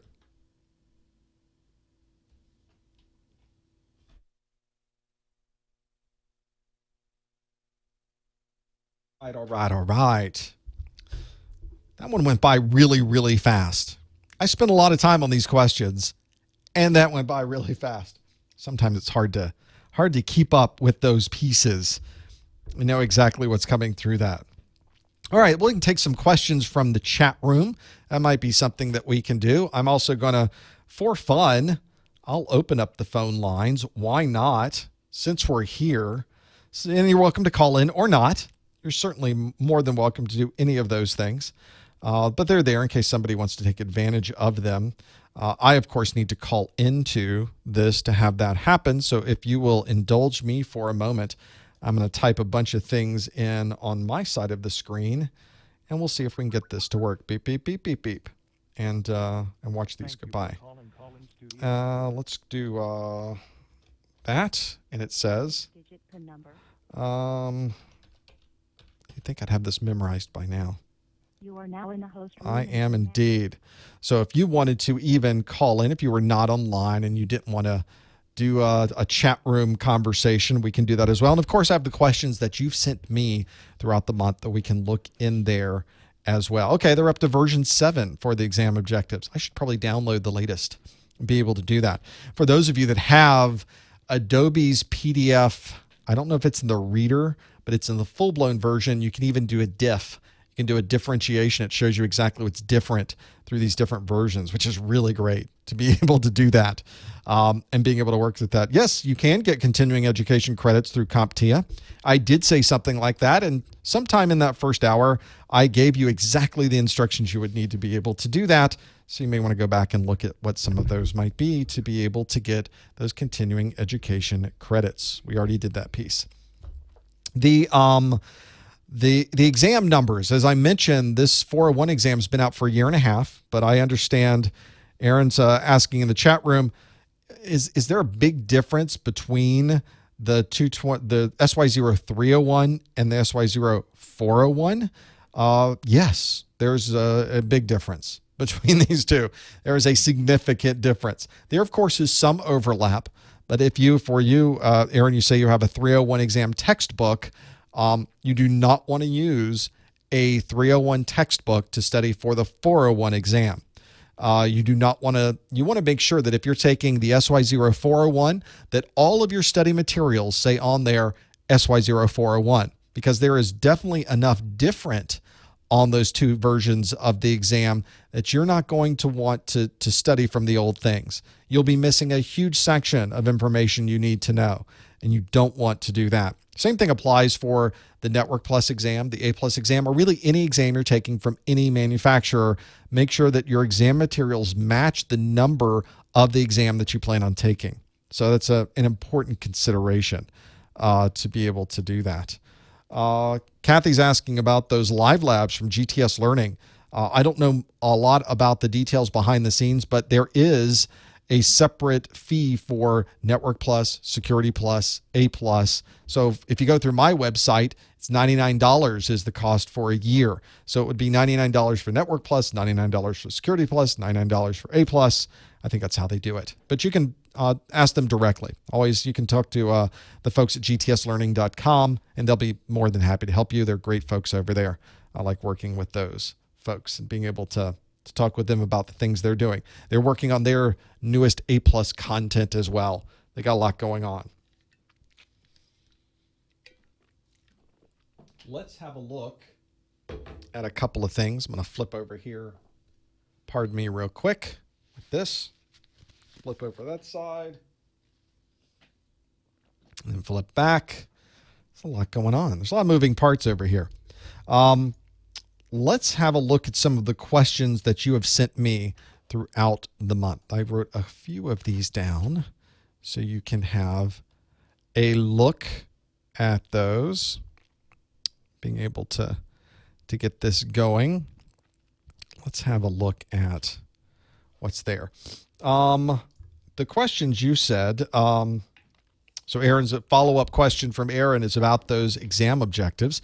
What do you think are some of the best study method for something so broad? Boy, you're right. As the 401 exam, it is a very multi-topical exam. There's a ton you have to know for Security Plus. They tend to do this a lot, is give you a lot of questions on the exam from a lot of different topics. So I think you're going to want to focus on the exam objectives. Just take it a bite at a time. None of these objectives, none of the list of things in the objectives is too overwhelming. In fact, most of it is relatively straightforward once you start breaking it down. So just take it one little section by little section, and you'll just start breaking down all these different pieces and having it there. Make sure that you have lots of notes to be able to take on these because it is broad. It deals with protocols. It deals with encryption. It deals with process and procedure. It deals with specific device functionality. It's all over the place. So be sure that you do that and go through those pieces. Get a good book, watch the videos, go through as many sample tests as you can, and take some good notes, and you'll be fine. Use that exam objectives as your main checklist. If you know everything on the exam objectives, you will pass your exam. That's it. That's ultimately, if you know everything on that list of exam objectives, check everything off, you will pass your exam. No question.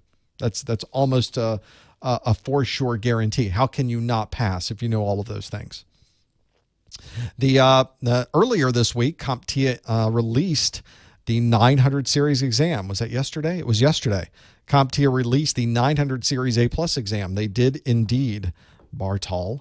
And you could take it today if you wanted. You could sign up, take that exam right now, the 900 series A+ exam, and being able to do that. So good for them. There's just that many more things now I need to do.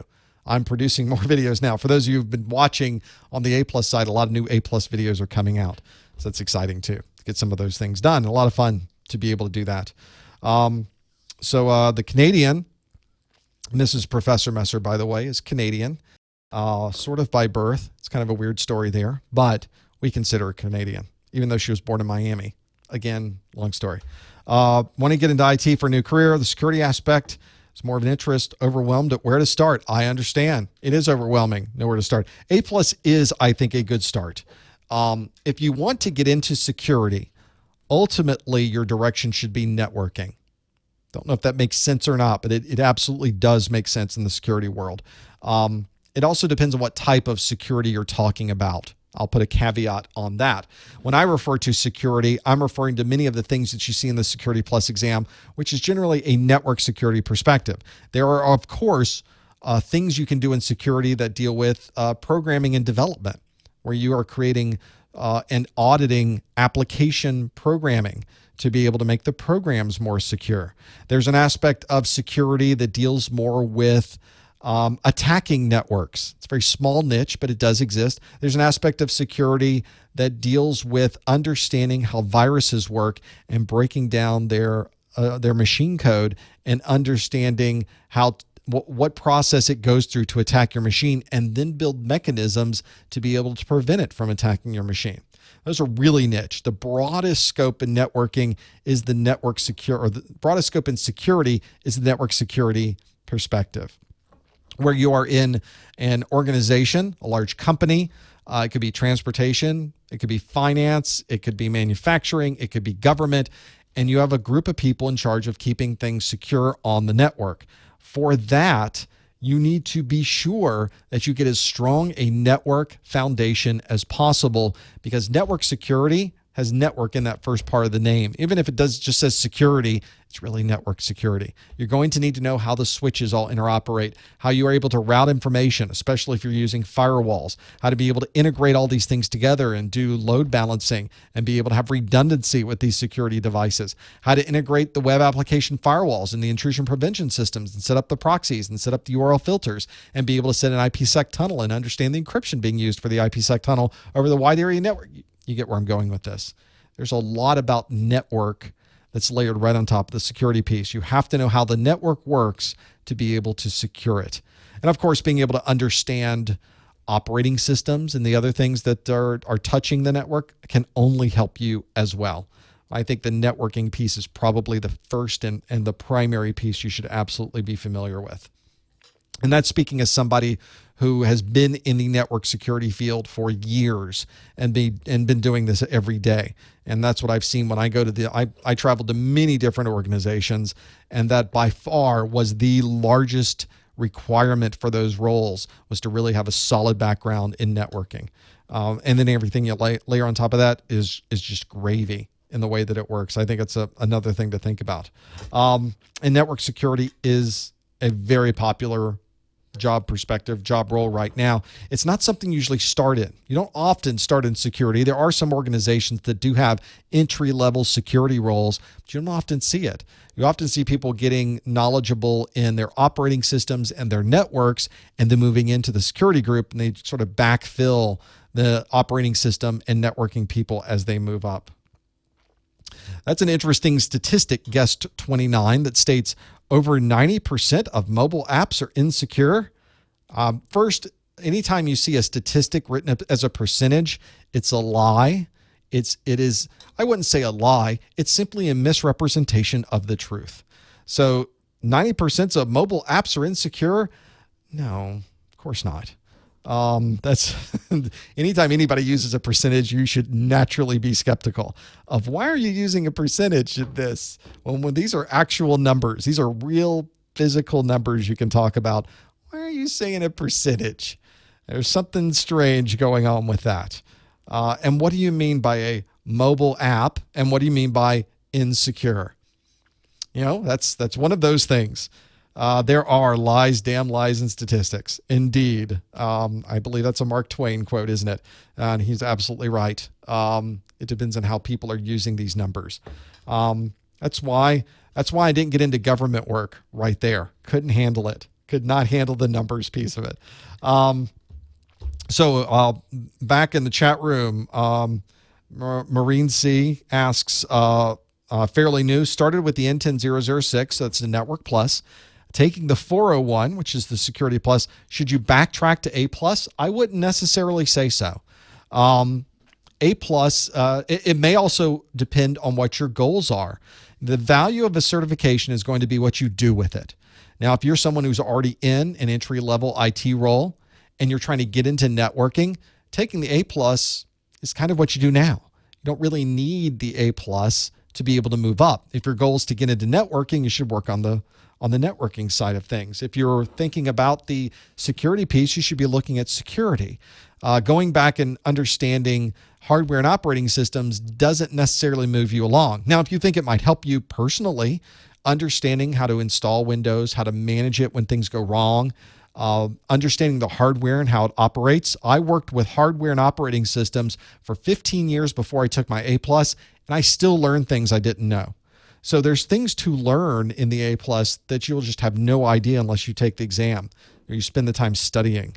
That's something to consider. But if you're trying to work towards a security position, you should be working on more networking certifications and a more network perspective to be able to do that as well. So if they now they've implemented more security and Cisco info into the N10006. How much harder would be the Security Plus? There's no Cisco info in the N10006, so there's no Cisco stuff in there. I'm not sure if you're, and I can't say it enough. It's really important. Make sure you download the exam objectives. It tells you exactly what you need to know. If you're trying to figure out what command line should I know for the exam, it's in there for Network Plus. Security Plus doesn't have any command lines.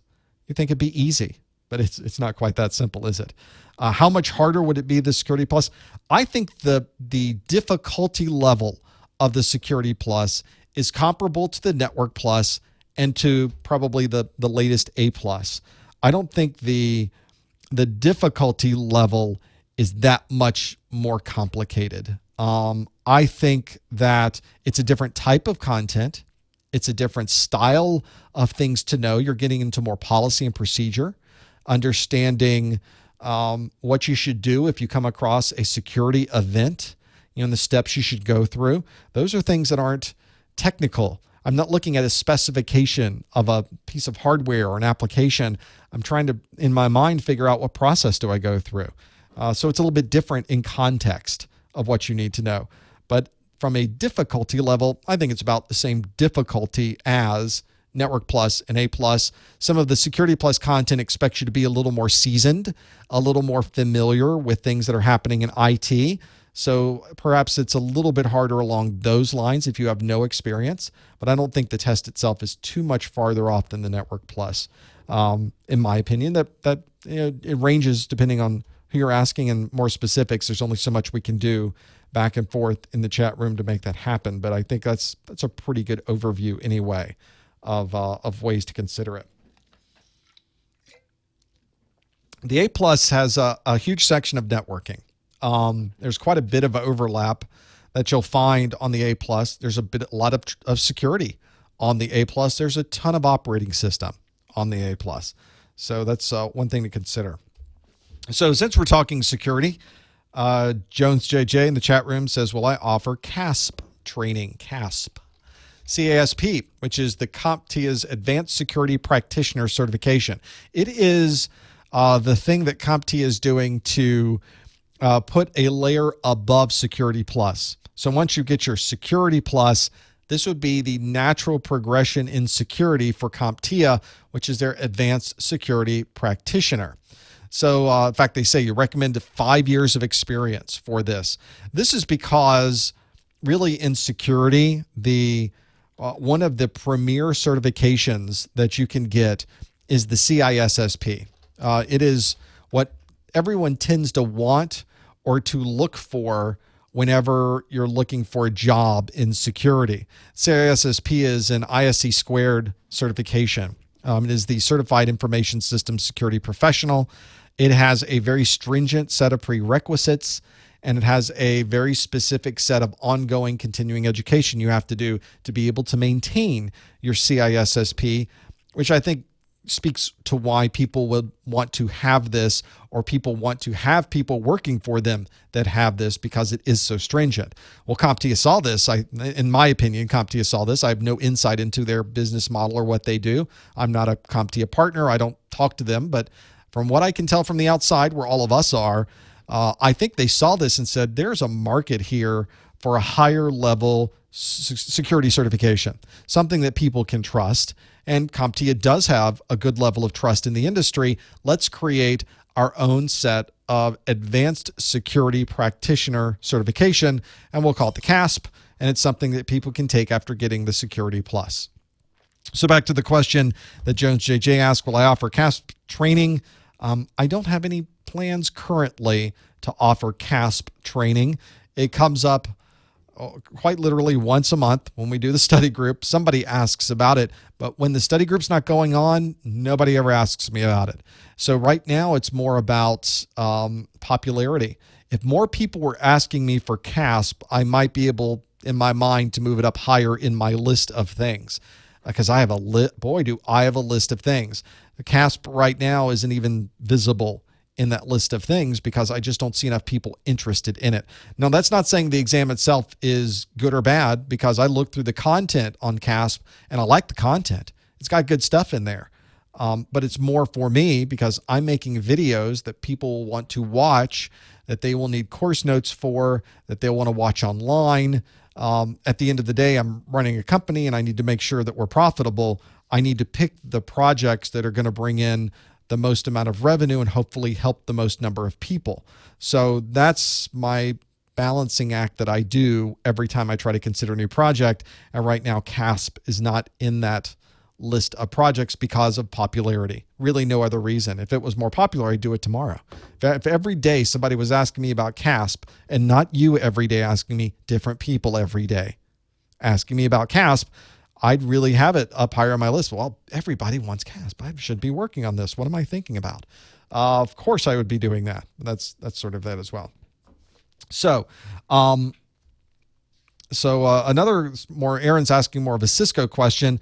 You're past your ICND1 exam. So you have your CCENT, is your Cisco Certified Network Administrator, is what you're working towards when you get the ICND1 and the ICND2. You effectively have now taken and passed what could be considered the Network Plus set of core requirements. If you get that very first ICND1, which is the Interconnecting Cisco Networking Devices 1, which is also the same thing as the CCENT, all these letters, you have now gotten the vast majority of Network Plus content. I feel that if you've already passed that exam, you could, with very little updating to what you know, walk into the Network Plus exam and pass it just fine. There's a few things that are on the Network Plus that are not covered on the CCENT, so you'll want to go look at those few topics. But I bet you would do really well on the Network Plus exam. But you went back, took your A+, didn't do well in the 22801. So should you be focused on getting the A+, or should you work towards Security Plus or ICND2? Well, if you've already got the ICND1 from Cisco, people look at that as being just as good, if not a little better, than the Network Plus. And indeed, you have to know much more on the ICND1 than you need to know for Network Plus. There's so many command line things you need to know. You need to understand all the switching technologies, some of the routing technologies. They're all in that exam. It's a very broad exam as well. The question's really, what do you want to do? Where are you going? And I think we all need to think about this always with what we're trying to accomplish. What job do you want to be in? Because I've got to tell you, in IT, there's jobs everywhere on all different broad scopes of IT. Do you want to go into database management? Do you want to manage a help desk? Do you want to manage a data center? Do you want to be the person in charge of Active Directory infrastructure and Microsoft servers? Do you want to do Linux? Do you want to operate on the network and set up switches and routers? Do you want to do security and work with your encryption methodologies and your tunneling and your IPS? You can see it's a huge, broad field. You need to pick what you want to do. And I say that because you're going to be doing a lot of it. And one of the best ways to keep yourself really motivated in IT is to do things you enjoy. And I think after doing the A+, the Network Plus, the ICND1, looking at Security Plus, you're looking at all these things, some of these topics are going to be interesting to you.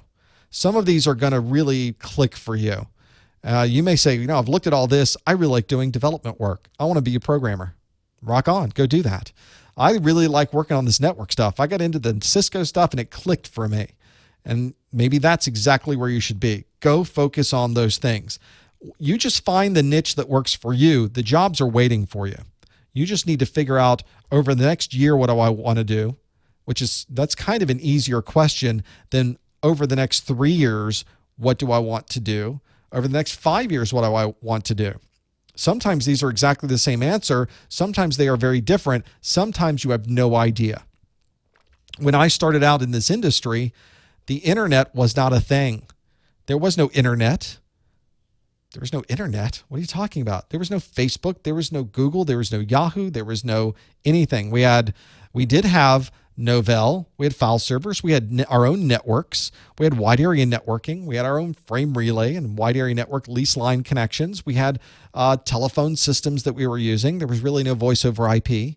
So a lot of the technologies that have emerged in the last 10 years, we won't even go back to the olden days when I started here. Just in the last 10 years, Twitter arrived. There was no Twitter 10 years ago. That type of thing is remarkable. And that an entire industry has been created in that time. And there was no worldwide video library called YouTube. I would have never thought when I started in this industry that this is what I would be doing full time. So you never know. But if you follow what you enjoy, so I was able to get into operating systems. I moved into networking. I love the networking piece and getting into the packets. That took me into protocol analysis. That moved me from there into security and worked for security for a number of years and ultimately ended up writing books on security, doing videos on security, ultimately doing videos on certifications. And then it sort of evolved from there, all building as building blocks.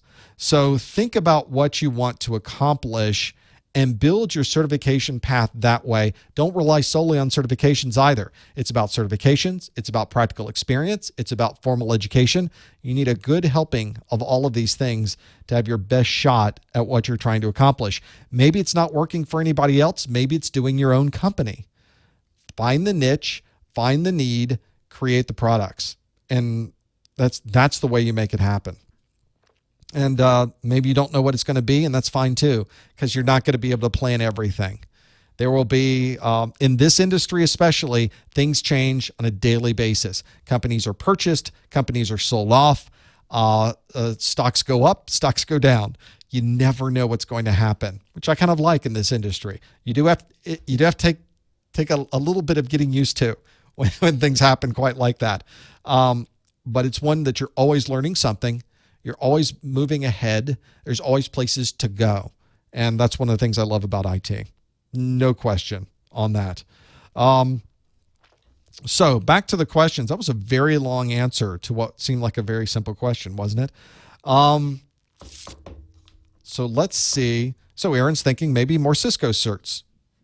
Not sure about Network Plus. And I think once you get ICND1, it's not a one-to-one. but it's pretty close to Network Plus. So you're good on Network Plus. Unless you went to an employer that said, you have to have Network Plus, you're pretty good. Once you get ICND1 and ICND2 and you have your CCNA, there's really no looking back at the Network Plus from there, because Network Plus is more of the entry level. Cisco tends to be of a little bit higher level above that piece as well, being able to work through those. And so it just really depends on what you want to be able to accomplish.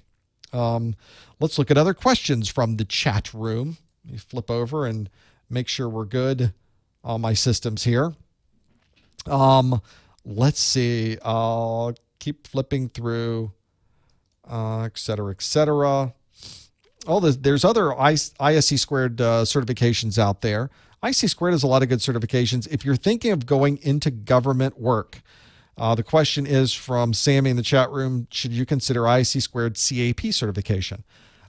This one's a lot easier to determine, because with governments, there's a very specific list of what they're looking for in specific roles in the organizations. So you can generally go to the governmental agency themselves and say, I'm looking at this particular role, what's expected? And they'll tell you exactly the expectations for somebody who's in that particular role. It's very cut and dry. It's very specific. So it's actually easier.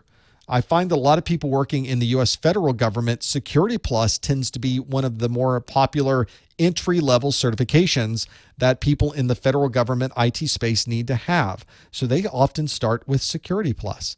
If you're going into a role that needs the ISC squared CAP, well, that makes sense. Go do that. But if it's government, they have a very specific list. And if you get the wrong certification, it's not going to help you.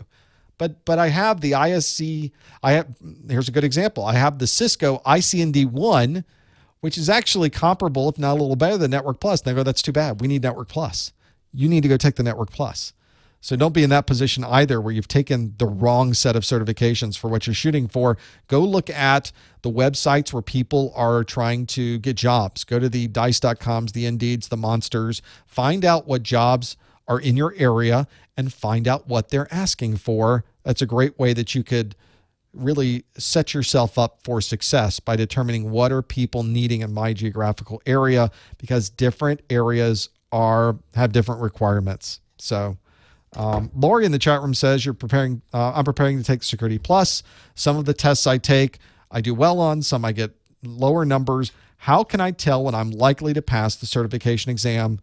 You go to the exam objectives, you download the Security Plus exam objectives, you put your books aside, you put your videos aside, you go through that list, and if you can explain what all of those different topics are and check mark them, you're ready to take the exam. If any of those topics you can't put a check mark next to it, that's what you need to study. That's going to be your best barometer of how likely you are to pass the exam, because you're not relying on a third party. You're not relying on some of the awful exam questions I've seen on the internet, and you're not relying on some of the very good exam questions I see elsewhere. You're really looking at what CompTIA expects you to know, and that really is the best place you should go to be able to do that. Really does become an issue. What jobs would be in small towns? I come from a very small town. I come from a town in Florida that the county that I come from today, I think, is the only county in the state of Florida that does not have a red, yellow, green traffic light. I mean, it's a small town.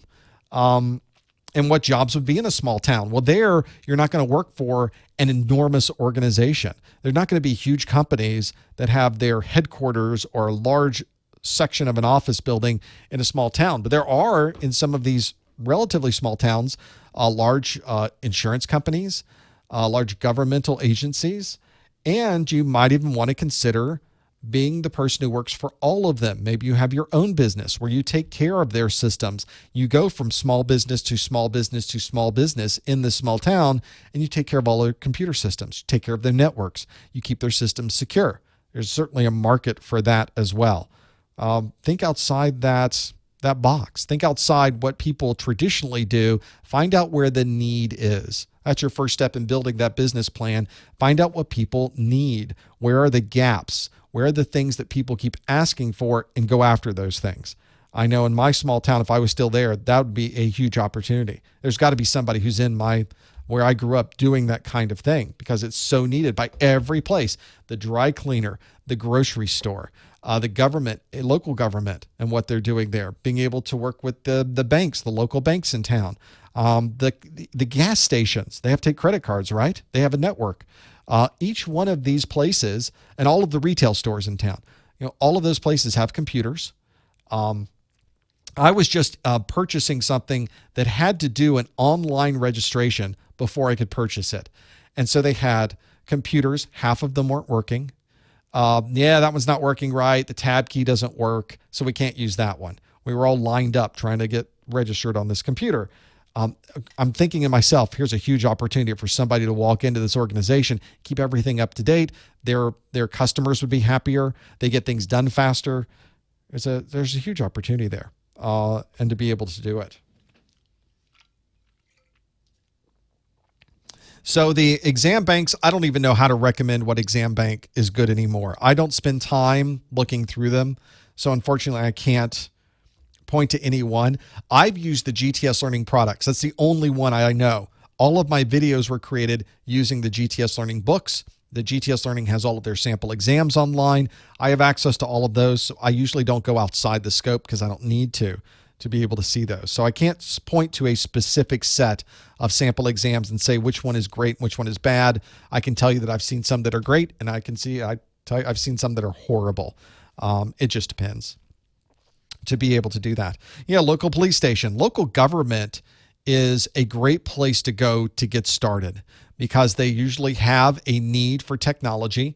It doesn't often pay the highest in the industry, but all of these government agencies have one of everything, it seems, because they've got the government money where they need this router, then they need a firewall, then they need the IPS.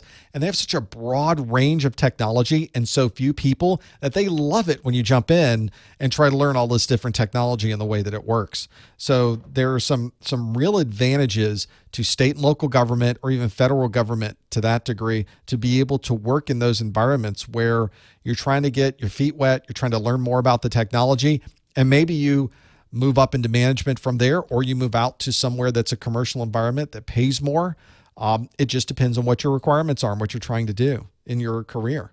I think that's one very good way to do it. I'm constantly amazed when I walk into state and local government just how much technology they have.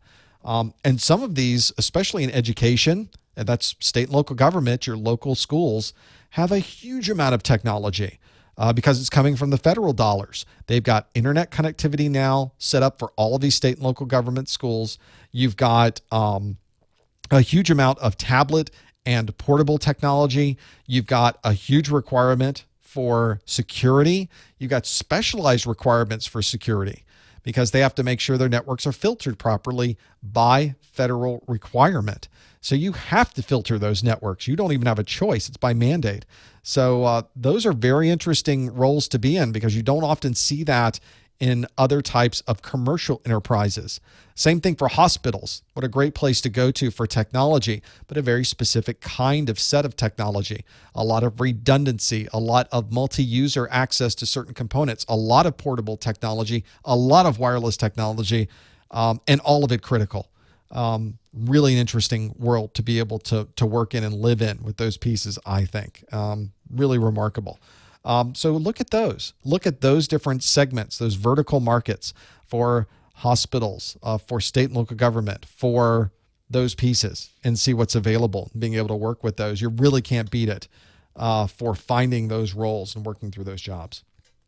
Let's have a look at some of the other questions that came in from you. I'll pop these up on the screen so that we can see. Let's see. Is there any disadvantages to completing Security Plus before Network Plus? This came up also. This question came up in the chat room this month as well, where someone, and maybe I even read some of this on Reddit as well, where somebody did this, where they got their Security Plus, then they got their Network Plus, and they were working on their A Plus, which is, interestingly enough, exactly the process I took when I took those 3 exams. It's backwards, if you will. CompTIA says you should do your A Plus first, then your Network Plus, then Security Plus. There is no inherent disadvantage to going the other direction, except that the CompTIA exams build on each other and automatically renew the lower level exam. So if you already have your A+, when you take your Network Plus, it automatically renews your A+. When you take your Security Plus, it automatically renews your Network Plus and or your A+ at the same time. So if you took the Security Plus first, then you took the Network Plus, now you're going to have to, everything's really based on renewing that Security Plus at that point. Then you take the A+, you're not renewing them. You're going out of order for the renewal process. So everything has a separate renewal date. You'll have to renew your Security Plus, which then once you renew your Security Plus, renew the other ones. But now you've got this gap in time that you're not taking advantage of. It's much more effective for the renewal process to do it in the other order. Otherwise, no, there's no real disadvantage to that. You should be taking certification exams to accomplish the goals that you have in place. The rest is up to you to be able to do that piece of it. What weight does the SY0401 Security Plus carry as a beginner certification? Well, the value of it is going to be based on what the employers are looking for. If you're going to be working for the U.S. federal government, huge weight. That is a very popular exam and a very important exam for those roles. You might go into an employer who doesn't even care that you have a certification. I don't pay any attention to those certs. I want to know if you've done this, and that's who they're going to hire. So it really depends on who you're sitting in front of and what you're trying to do. Some people like certification, some don't. Some like the Security Plus, some don't. Some rank it higher than others. Some people put it lower than others. It's very subjective. So you're never quite certain what you're going to run into there and being able to work through those pieces. One question here is, what are the performance-based questions like? This is one question that comes up quite often. And where I can point you is to CompTIA's page on YouTube. Their page on YouTube has a video called Taking a CompTIA Exam. And if you search for CompTIA exam experience, it'll bring it right up. This is one that takes you through. You can't really hear it because I don't have the sound on. The first item you'll see after the... If you go through this particular video and see, it tells you what you're going to expect to see on the screen, how the different questions work. Then they take you through. You can note multiple choice questions, fill in the blank questions. There are questions that have exhibits, questions that have matching, questions that have what they call performance-based. All of these are really performance-based, which are taking you to a command line. So it really takes you through what you might expect to see when you go to sit for the exam. It's a great video to watch if you've never sat for a CompTIA exam before, or you're trying to figure out, what do I do when I get into the room? That's on YouTube. It's on CompTIA's page. To get to CompTIA, I don't know what their channel name is, probably just CompTIA. And it's one of the videos they have on there. They got a ton of videos on there, but if you search for the CompTIA exam experience, the title is Taking a CompTIA Exam. And that would be the easiest way to go about it. Let's go to the phones. We have the 856 area code. Are you there, caller? What's your name? Yes, Gene, Professor Messer. Hey, how are you? I'm doing fine. How are you, sir? Good, good. I'm calling you from New Jersey. Oh. Professor Messer, I appreciate everything that you're doing. You are helping me tremendously, getting the knowledge that I need to continue to achieve my A+. I passed the 801. Excellent. I'm preparing for the 802. And I just recently purchased through your site the Live Labs. Haven't had a chance to get into it yet. Oh, those are good. Life being busy. But I'm looking forward to start it at least no later than the weekend. And I just want to commend you for everything that you're doing. Professor Messer, one of the things I noticed on the on one of your 800 series, around, I think, 8.6, somewhere along there, after each video, you have the opportunity to take the quizzes. Yes. Right, once you get around 8.6, Where did they I go? don't see anywhere. Pardon me? Where did they go? They disappeared. Yeah, they disappeared on me. You spoiled me, Professor Messer. I understand. And it's just helping me so much. I know you're doing an awful lot. I don't want to be picky. It's just that you spoil me. That's all. I understand, and it's a popular question because people did like those, and I've got this mechanism on my website. You're specifically referring to, and I'm going to bring this up on my screen so that other people can see what you're talking about. Is on my Okay. A plus videos, specifically A plus. I haven't done this on others, and it was kind of an experiment, if you will, on how to go through this piece. But if you go to the video index on my website, so you have to be looking at the videos that are on professormesser.com, and we'll just choose, understanding SATA. I'll choose one of the 801 videos. It takes you to the video page where I have the actual video you can watch. Just underneath that is a transcript of everything that I say in the video so that you can search for things. And most of it's extremely accurate because human beings did it. And there's a button on here for start, and it gives you not really sample questions, sample test questions. They're review questions. They take the information I asked or that I presented in the video, and I turned it around and just made them kind of a Q&A at the end to say, did you catch what I was talking about in that video? They're very simple questions. They're multiple choice. How many SATA hard drives or devices can connect to a single SATA interface on the motherboard? And then you have to answer whatever the right one is. And I happen to have 5 on this particular one, but some of them have 3, some of them have 4, some of them have 5. And it was just a way to kind of have that there. And it's kind of neat that it's there. You hit the start button. It's on the page. It doesn't have to reload anything. It's kind of a neat process that I added there that I think helped a number of people. And the feedback I've gotten from it, just as you've said, Gene, has been fantastic. People love these. And the reason, when you get to the 802 series and you get into some of the 802 videos, I'm going to scroll down some.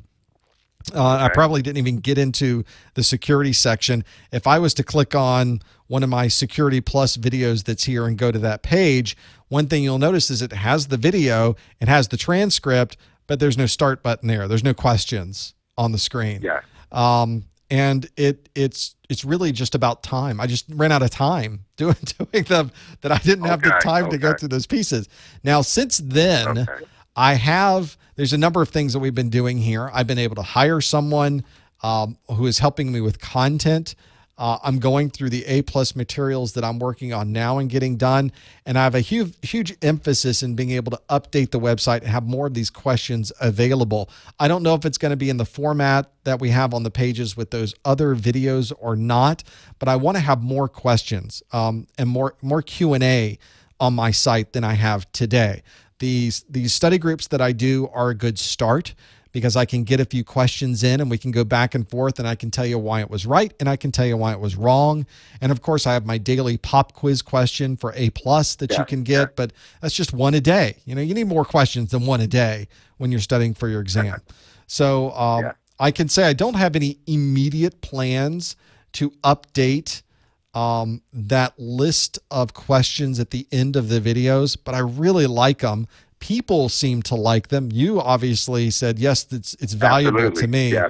So I really think I need to keep doing these for the rest of my A+, for my Network Plus, for my Security Plus, so that people can at least get some of this information and do something with them. And it's not beyond the realm of possibility. It's more along, when do I find time to sit down and create these questions? Because it is a bit time consuming to do each one of these. And it's just a matter of doing them. I think they're valuable too, and I really like them. I just need to be able to do them and get them running because they're not there now. So I don't have a good answer for you other than there's 24 hours in a day, and I keep sucking all of it up.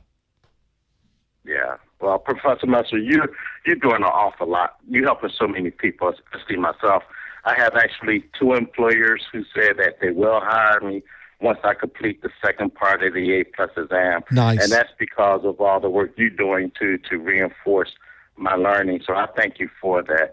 And I'm trying to decide if I want to go on to the Windows Server side or the network admin side once I pass the second part of the 802. These are great challenges and great decisions to be in a position to make. Find something you like, go with it. I did both of those. I started kind of on the Windows side and on the server side. I migrated over to network. So the boat will take you down the river. You just kind of follow the path that makes sense for you. I will do that. You also said today, and this is my last final Sure. input, if you will, for today, something about you have written books. I didn't see anything on the website about any of your books, Professor Messer. Once upon a time, this was prior to really ramping up the video production process and doing certification specific videos, is I wrote a book on Nmap, which is a network mapping is what that is abbreviation for. It is a security tool that's used primarily to see what port numbers might be open on a particular device, but it's almost like a Swiss Army knife of networking, because you can find out what ports might be open on a remote device. You can find out what operating systems they're running. Might even find out what services are running and what versions of services are running on different devices without having to actually log into the device. It's a remarkable tool, and it's used all the time by network and security professionals primarily. And I wrote a book on Nmap and self-published it and sold it online. And that was one of the very first things I did when I got into content publishing, and thought about, wow, there's people that like this content. I was able to break it down and show how it worked at the protocol level, and wrote a book about it. Wow, and just kind of threw it on the internet just to see, would people buy this? And they did. And that sort of started this whole weird experiment that has gotten to where we are today. The problem, of course, is that topics like that, and especially when you're writing about software changes over time. And after a certain number of years, the book really sorely needed to be updated. But by then, I was creating all these A+ videos and Network Plus videos and Security Plus videos that the book books, if you ever get to write a book, it is a huge time sink. It is a huge time consuming process that really requires a lot of effort. And I felt that doing the videos was a much more productive use of my time than updating and creating a new revision of the book. Also, when I created the book, there wasn't a book on Nmap out. Now there's a couple that are already out there on the market. So I thought, okay, we're going to let the book people do the book thing. I'm going to go do this video thing and see how this works out. And that's kind of where it went. Great. So it's not available for sale anymore. It was called Secrets of Network Cartography, a comprehensive guide to Nmap. I obviously wasn't really into having succinct titles at that time for some reason. But that's why you don't see it anymore. It happened. It was in the past. I don't want to write another book anymore. If any publishers are out there looking for authors, do not call me, because I have no interest whatsoever. I'm going to make videos, put them on YouTube, and have fun doing that. But that's a beautiful thing, too, because a lot of employers now are asking people with video background as well as the A+. So just the fact that you're allowing us to see you at work give us insight as well as something else to shoot for to broaden our horizon. So I appreciate what you're doing. Absolutely. And keep looking out along those lines. I mentioned before the end of the year, kind of near the end of the year where things kind of slow down, I want to do kind of a tour of the studio to give people a feel of what does it take to make a video and put it online. And then if you wanted to kind of turn things up a bit, because I really turn things up a bit here. I think I might have 12 different screens in front of me right now. It's completely ridiculous. Oh, wow. But there's a lot going on in front of me. But you don't need all of this to do a video. But I want to show people what's the minimum it would take. And then when you've got a setup like this, what do you really need to make it kind of a professional video studio? I've got components in here that fit along those lines, and I want to give people a tour of that as well. So just a little bit off the scope of certifications, but still along the lines of learning about technology and how it works. Oh, absolutely. Would you be interested in putting together some type of game in a virtual format, Professor Messer, like where we could go into and build our workstations, build our servers, build our infrastructure, just to get more hands-on, something similar to the lab, but the lab is kind of more sandbox geared. You get what you get. Yeah. Will you be interested in doing something more expandable? I have a list of projects that I would love to be able to do. And this is probably, people tell me in the world of business that it's good to have more projects on your list than you will ever be able to get to. And I'm in that situation. I have more projects than I will ever in my lifetime be able to address. And some of those are about other ways to learn, whether it's things that happen in a browser, things that happen on a mobile device, different ways, not just Q&A, but other ways, maybe not virtual, but certainly more interactive type of training mechanisms. It's certainly been considered, but it's not something I have on the top of my list at the moment. I would love to be able to get into all kinds of different learning methods and techniques, but it's all about the time in the day at the moment. Okay, Professor, I took up enough of your time. You've been more than helpful. You give me something to aspire to, and I really appreciate all that you do once again. Thank you so much. Thanks, Gene. Good luck with that 802 exam as well. I will keep you posted. Thank you. Have a good day. Take care. It's a challenge when you get into trying to figure out where things go. I mentioned to Gene that he's looking, maybe we'll go on the server side, maybe we'll go on the network side. That's a tough decision to be able to do that. And with me, I kind of started and kind of stumbled into Windows on a network. Windows 3.0 came out, and it was the first time Windows really was in the enterprise and on a network. And at that time, we were able to keep Windows on a server, and Windows sort of fed the workstation. Now, these days, of course, we put Windows on our workstations directly, unless it's a different a different configuration like VDI. But the way we were doing it then was all brand new. The graphical working environment was relatively new. People were moving from a DOS environment at the command line and blocky kind of character-based apps into now this multi-user, usable type of graphical environment. So I hopped into that, and that kind of led me over to the network side. So sometimes you don't know where it's taking you.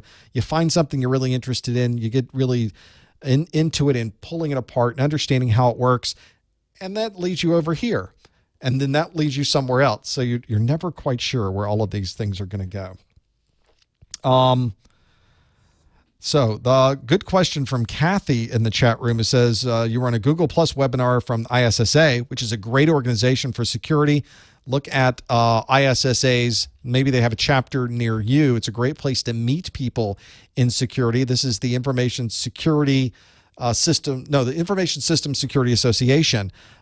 They have a huge number of resources and people and meetings. And if you want to meet the security people in your area, it's a great organization to work with. I've spoken to at many of their chapter meetings around the country.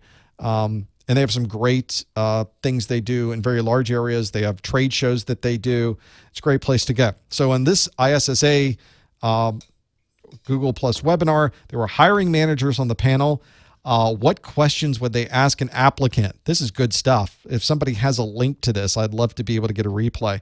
One panelist said he would ask the applicant how he or she is securing their home network. Oh, what a good question. So tell me, in fact, it's really a good question. You ask somebody, tell me what you're doing. Do you have a lab at home? What do you do in the lab? Are there certain applications you use? What applications do you use? In fact, it was one where when I sat and did my book, I was capturing packets of every Nmap scan and documenting it and trying to understand what was it doing when it went through the scanning process. And it really helped during a hiring process because somebody was asking me about that process. What have you used Nmap before? What have you done with it? Boy, I was the guy to ask about that, and we went down that road. So the question Kathy was asking is, what should we have at home? And so there's, of course, bare minimums. Well, I'm glad you asked this, Mr. Person who wants to hire me. At the very minimum, you should have some type of firewall. So we often don't even call it a firewall. It's called our wireless router or a router that's coming into our environment. Sometimes in these days, the internet service provider gives us a router. They used to just give us a modem. Remember those days where they just hand off a modem, your cable modem, and they just said, plug into this. And you got a public IP address. What were they thinking? That's absolutely ridiculous. Security-wise, you of course need a firewall, which is usually integrated into a wireless router. But here's your opportunity to really talk nuts and bolts with somebody hiring on the security side. Maybe you want to get something like pfSense running. pfSense is a firewall, open source firewall, and say, well, I was using the Netgear firewall that they gave me, but I thought I would love to be able to run something like pfSense. And here's the pfSense project for open source security. where you can load up your own machine and have your own firewall that you're working with. And they take you through the process of picking the hardware, installing the software, configuring the firewall, and getting those things going. And then, of course, they have additional commercial and other types of support available as well for this, which is a beautiful model. Here's some free stuff. You handle that yourself. But if you need help, we're here. You can pay us and we'll help you as well, or everything else is free if you do it yourself. That's beautiful. And it's a well-supported piece of software. You might also want to think about some of these routers that you can buy commercially. You can install open source operating systems on. And there's a number of different operating systems out there for different types of hardware for different manufacturers. You'd have to look at the different ones that are out there for the software. Let me find a couple here. So let's look at things like pfSense is probably one of the more popular ones to do as a standalone piece. But there are a couple. I ran one once on my Linksys. Let me pull up a couple of other ones here. It's so hard to search for anything in real time on here. I'll have the chat room. We'll pull it up and I'll put it in the notes of the. So there's 4 or 5 I want to be able to show you that do this, but maybe you're taking a piece of commercial hardware and installing different firmware on it to load. So you don't have to buy a separate piece of hardware to do this. You're simply installing the piece of software that you want to use on top of the existing Linksys firewall. It becomes very, very useful to do that because then you're not buying anything extra. And if it doesn't work out, you can go back to your original software and run what was there. The one I was running at the time, I think, was Tomato. But there's so many others out there. There's 3 or 4 options that you can run. And I don't see the Tomato website. I see the frequently asked questions for Tomato on polarcloud.com is one place that has the Tomato. It's kind of outdated now for some of the newer hardware, but they still show where can I find the different versions of the Linksys that's running and where can I run it and what will this run on. It tells you exactly what those pieces are and how you can run it. Maybe you can find an older piece of hardware too on eBay and find one that's going to run these older versions or different versions of firmware to have that there. Yeah, DDWRT is probably one of the more popular ones especially for the Linksys. There's some others that it will run on too. I never ran DDWRT. I think maybe the hardware I had did not have I didn't have the proper hardware to run it.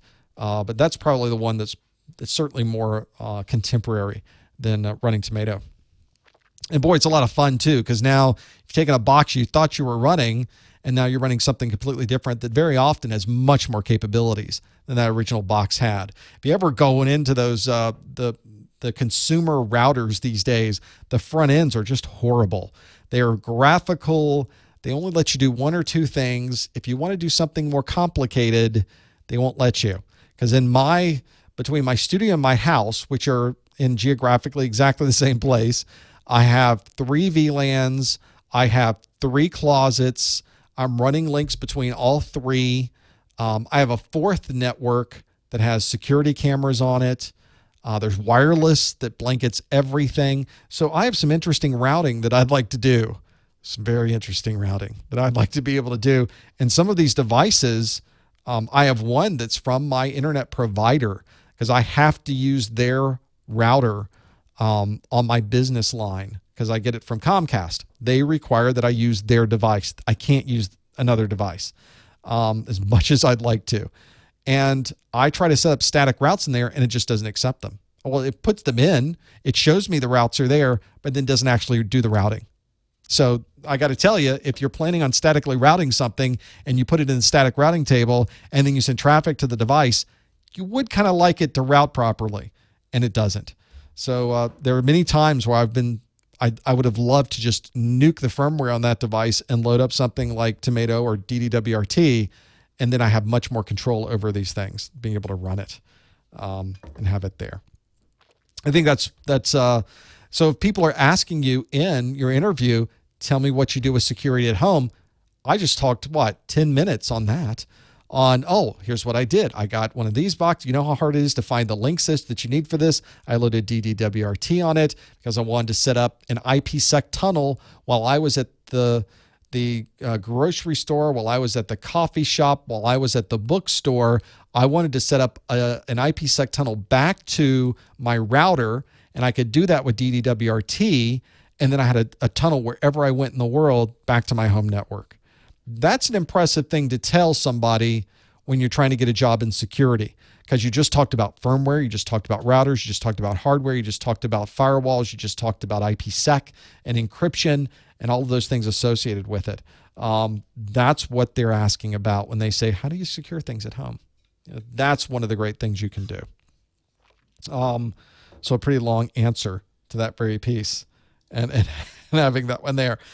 So the question about the studio, I would like to show you the studio. The studio itself is much more than you see in the bird camera that I have. That's what I call it. It's the bird camera that is up and behind me.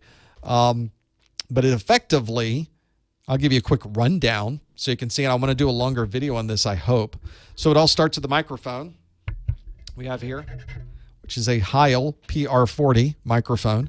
That has lasted me for years and years, and I think it's one of the best in the business. I'm using off-the-shelf cameras for everything we're doing here, just things that I've accumulated through the years that are HD cameras. They are Canons.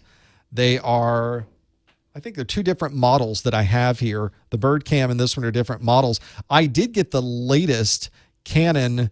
These are sort of a prosumer. They're not the professional version of the Canon camera.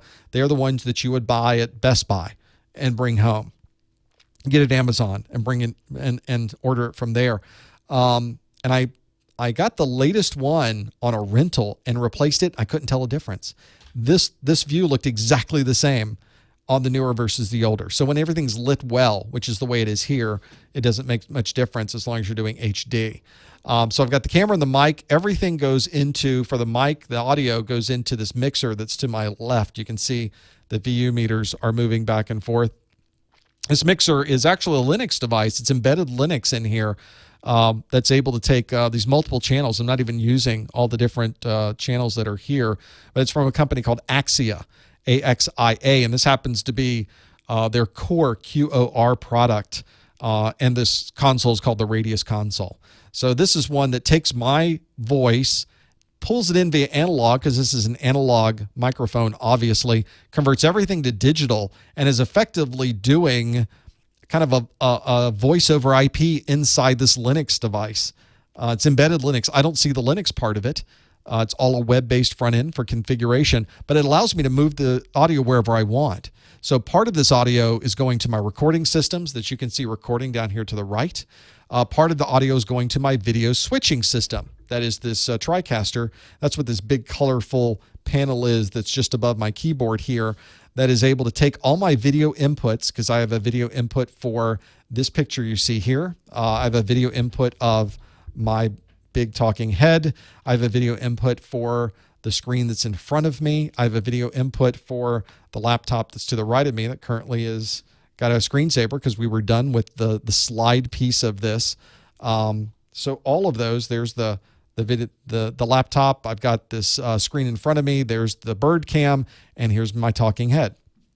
So it takes all the audio from my computer, takes all the audio from my microphone, pulls it all into the video switcher, and then I can switch back and forth with these controls that are in front of me. It's also recording everything that we're doing, and it's also streaming everything that we're doing. So I'm able to sort of combine functionality and how it's operating all together into that video switcher. It's really doing the hard work, and that's the display that you see right to my left. It's got all the tiny little boxes on it. I also, in front of me, above my monitor that you can barely see the bottom of in this shot, is a large big screen television that has that same view on it. And I'm often looking up there to see the slide that is being presented at the moment. I also have a display in front of me down here that's showing me what is not what's queued up to go live, and then what people are looking at live. So I can hit a button, it's going to switch those around, and here I am again. So that's sort of a shortcut to be able to have that there. Everything else is sort of secondary. I have some USB to analog audio that's going back to my mixer. I have a audio processor that you don't see. There are racks to my left and my right that open up. You can kind of see the audio processors flashing there. Don't commonly see that because I'm in the way. But there's a rack here that's got the video switcher, the audio system. Ooh, it's hot in there. I can feel it. It's got a microphone, a headphone distribution if I want to have multiple outputs on a single audio stream. And it's got an audio processor as well. The audio processor is doing some additional bass and equalization. I can set it up to change the way things sound. I can set up some different effects. It's really the last set of audio processing that occurs when I'm recording something, because I want the audio to be as good as possible when I'm going to record my videos. So I have a way to record on my video system. I have a way to record separately. I have separate video recorders and audio that captures the audio as well. On here, that captures both the preview and what's going out over the program side, so that I'm able to capture and have a backup of everything. I used to shoot videos for my training courses. I would go through an entire day of shooting and then realize something went wrong with the video. It didn't record properly. I captured it all fine, but the final recording didn't work out properly and I didn't have a backup. And so that's how things kind of start from, I'll just record it on this computer. Okay, now I'm just going to record it. I'm going to need a separate device that will do some video switching for me so I can do live events, and I'll record on there. All right, now I've got one recording. Let's have separate recording systems as a backup. So the question, in fact, they're asking in the chat room, do you really need all this stuff just for videos? Really?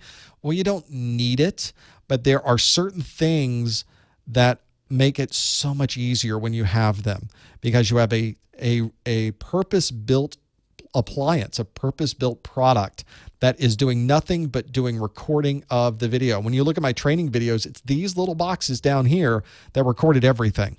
If one of these boxes ran out of space in the middle, and this sometimes happens, runs out of disk space, I've got another set of recordings that was done on my TriCaster. So I always have a backup. I'm never in a position where I went through an hour's worth of content and then look down and realize, oh, I didn't record it. Because I just turn on the recording and it just goes all day when I'm in the studio recording. I never have to worry about starting or stopping. Did I catch it? Did I not catch it? Oh my gosh, I lost that content.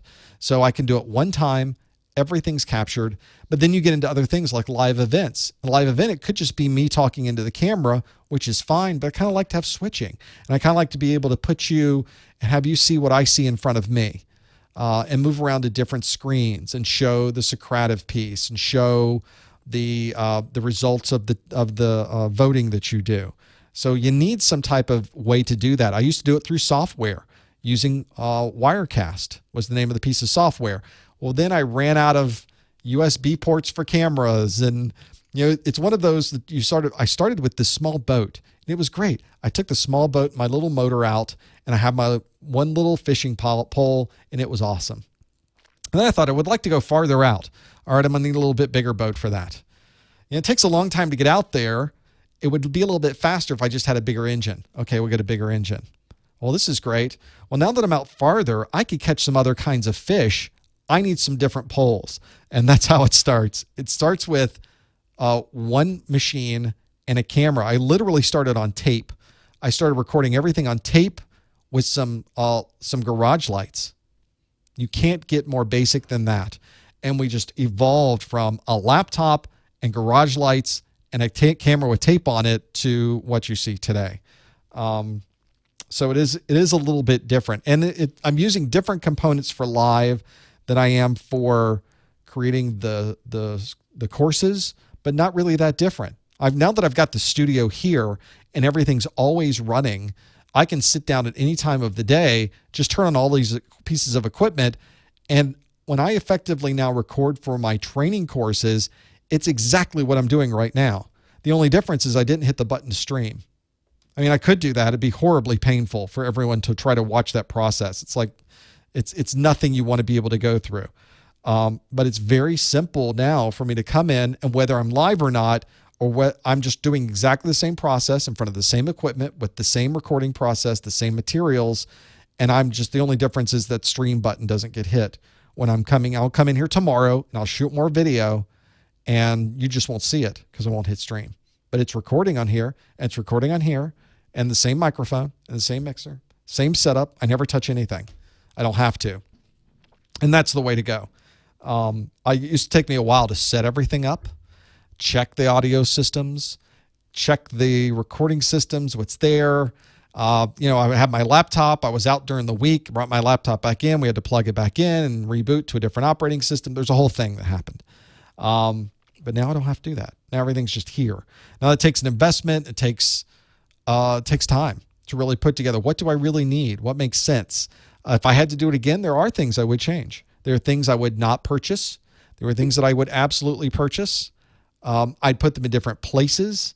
There are things that I use a lot more than others. So that's just things you learn as you go. One of the things I'm planning to do over this next year is there is a school system near here, back in my hometown, that's planning to build a video studio. I think they got some grant money, and they want to teach the kids, how can we do some video? And they said, what do you really need to set up a video system to be on the internet?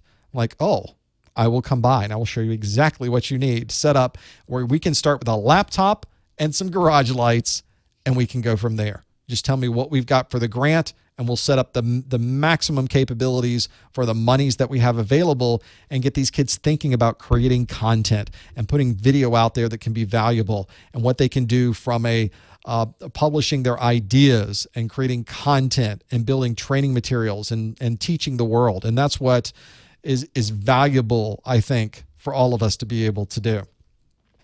Well, with that, we've come to the end of, 2 hours and 15 minutes. Certainly more than my voice I thought would be able to handle. It has been a fantastic study group, the last one of the year. Can you believe it, that we're through 2015? Remember, we've got another one of these. I do an A+, a Network Plus, and a Security Plus study group on once a month. The next Security Plus study group will be January the 20th, so be sure to check in. And if you're watching this, of course, on tape, you can always go to my website at professormesser.com/calendar. You can find out exactly when the next study group is going to be.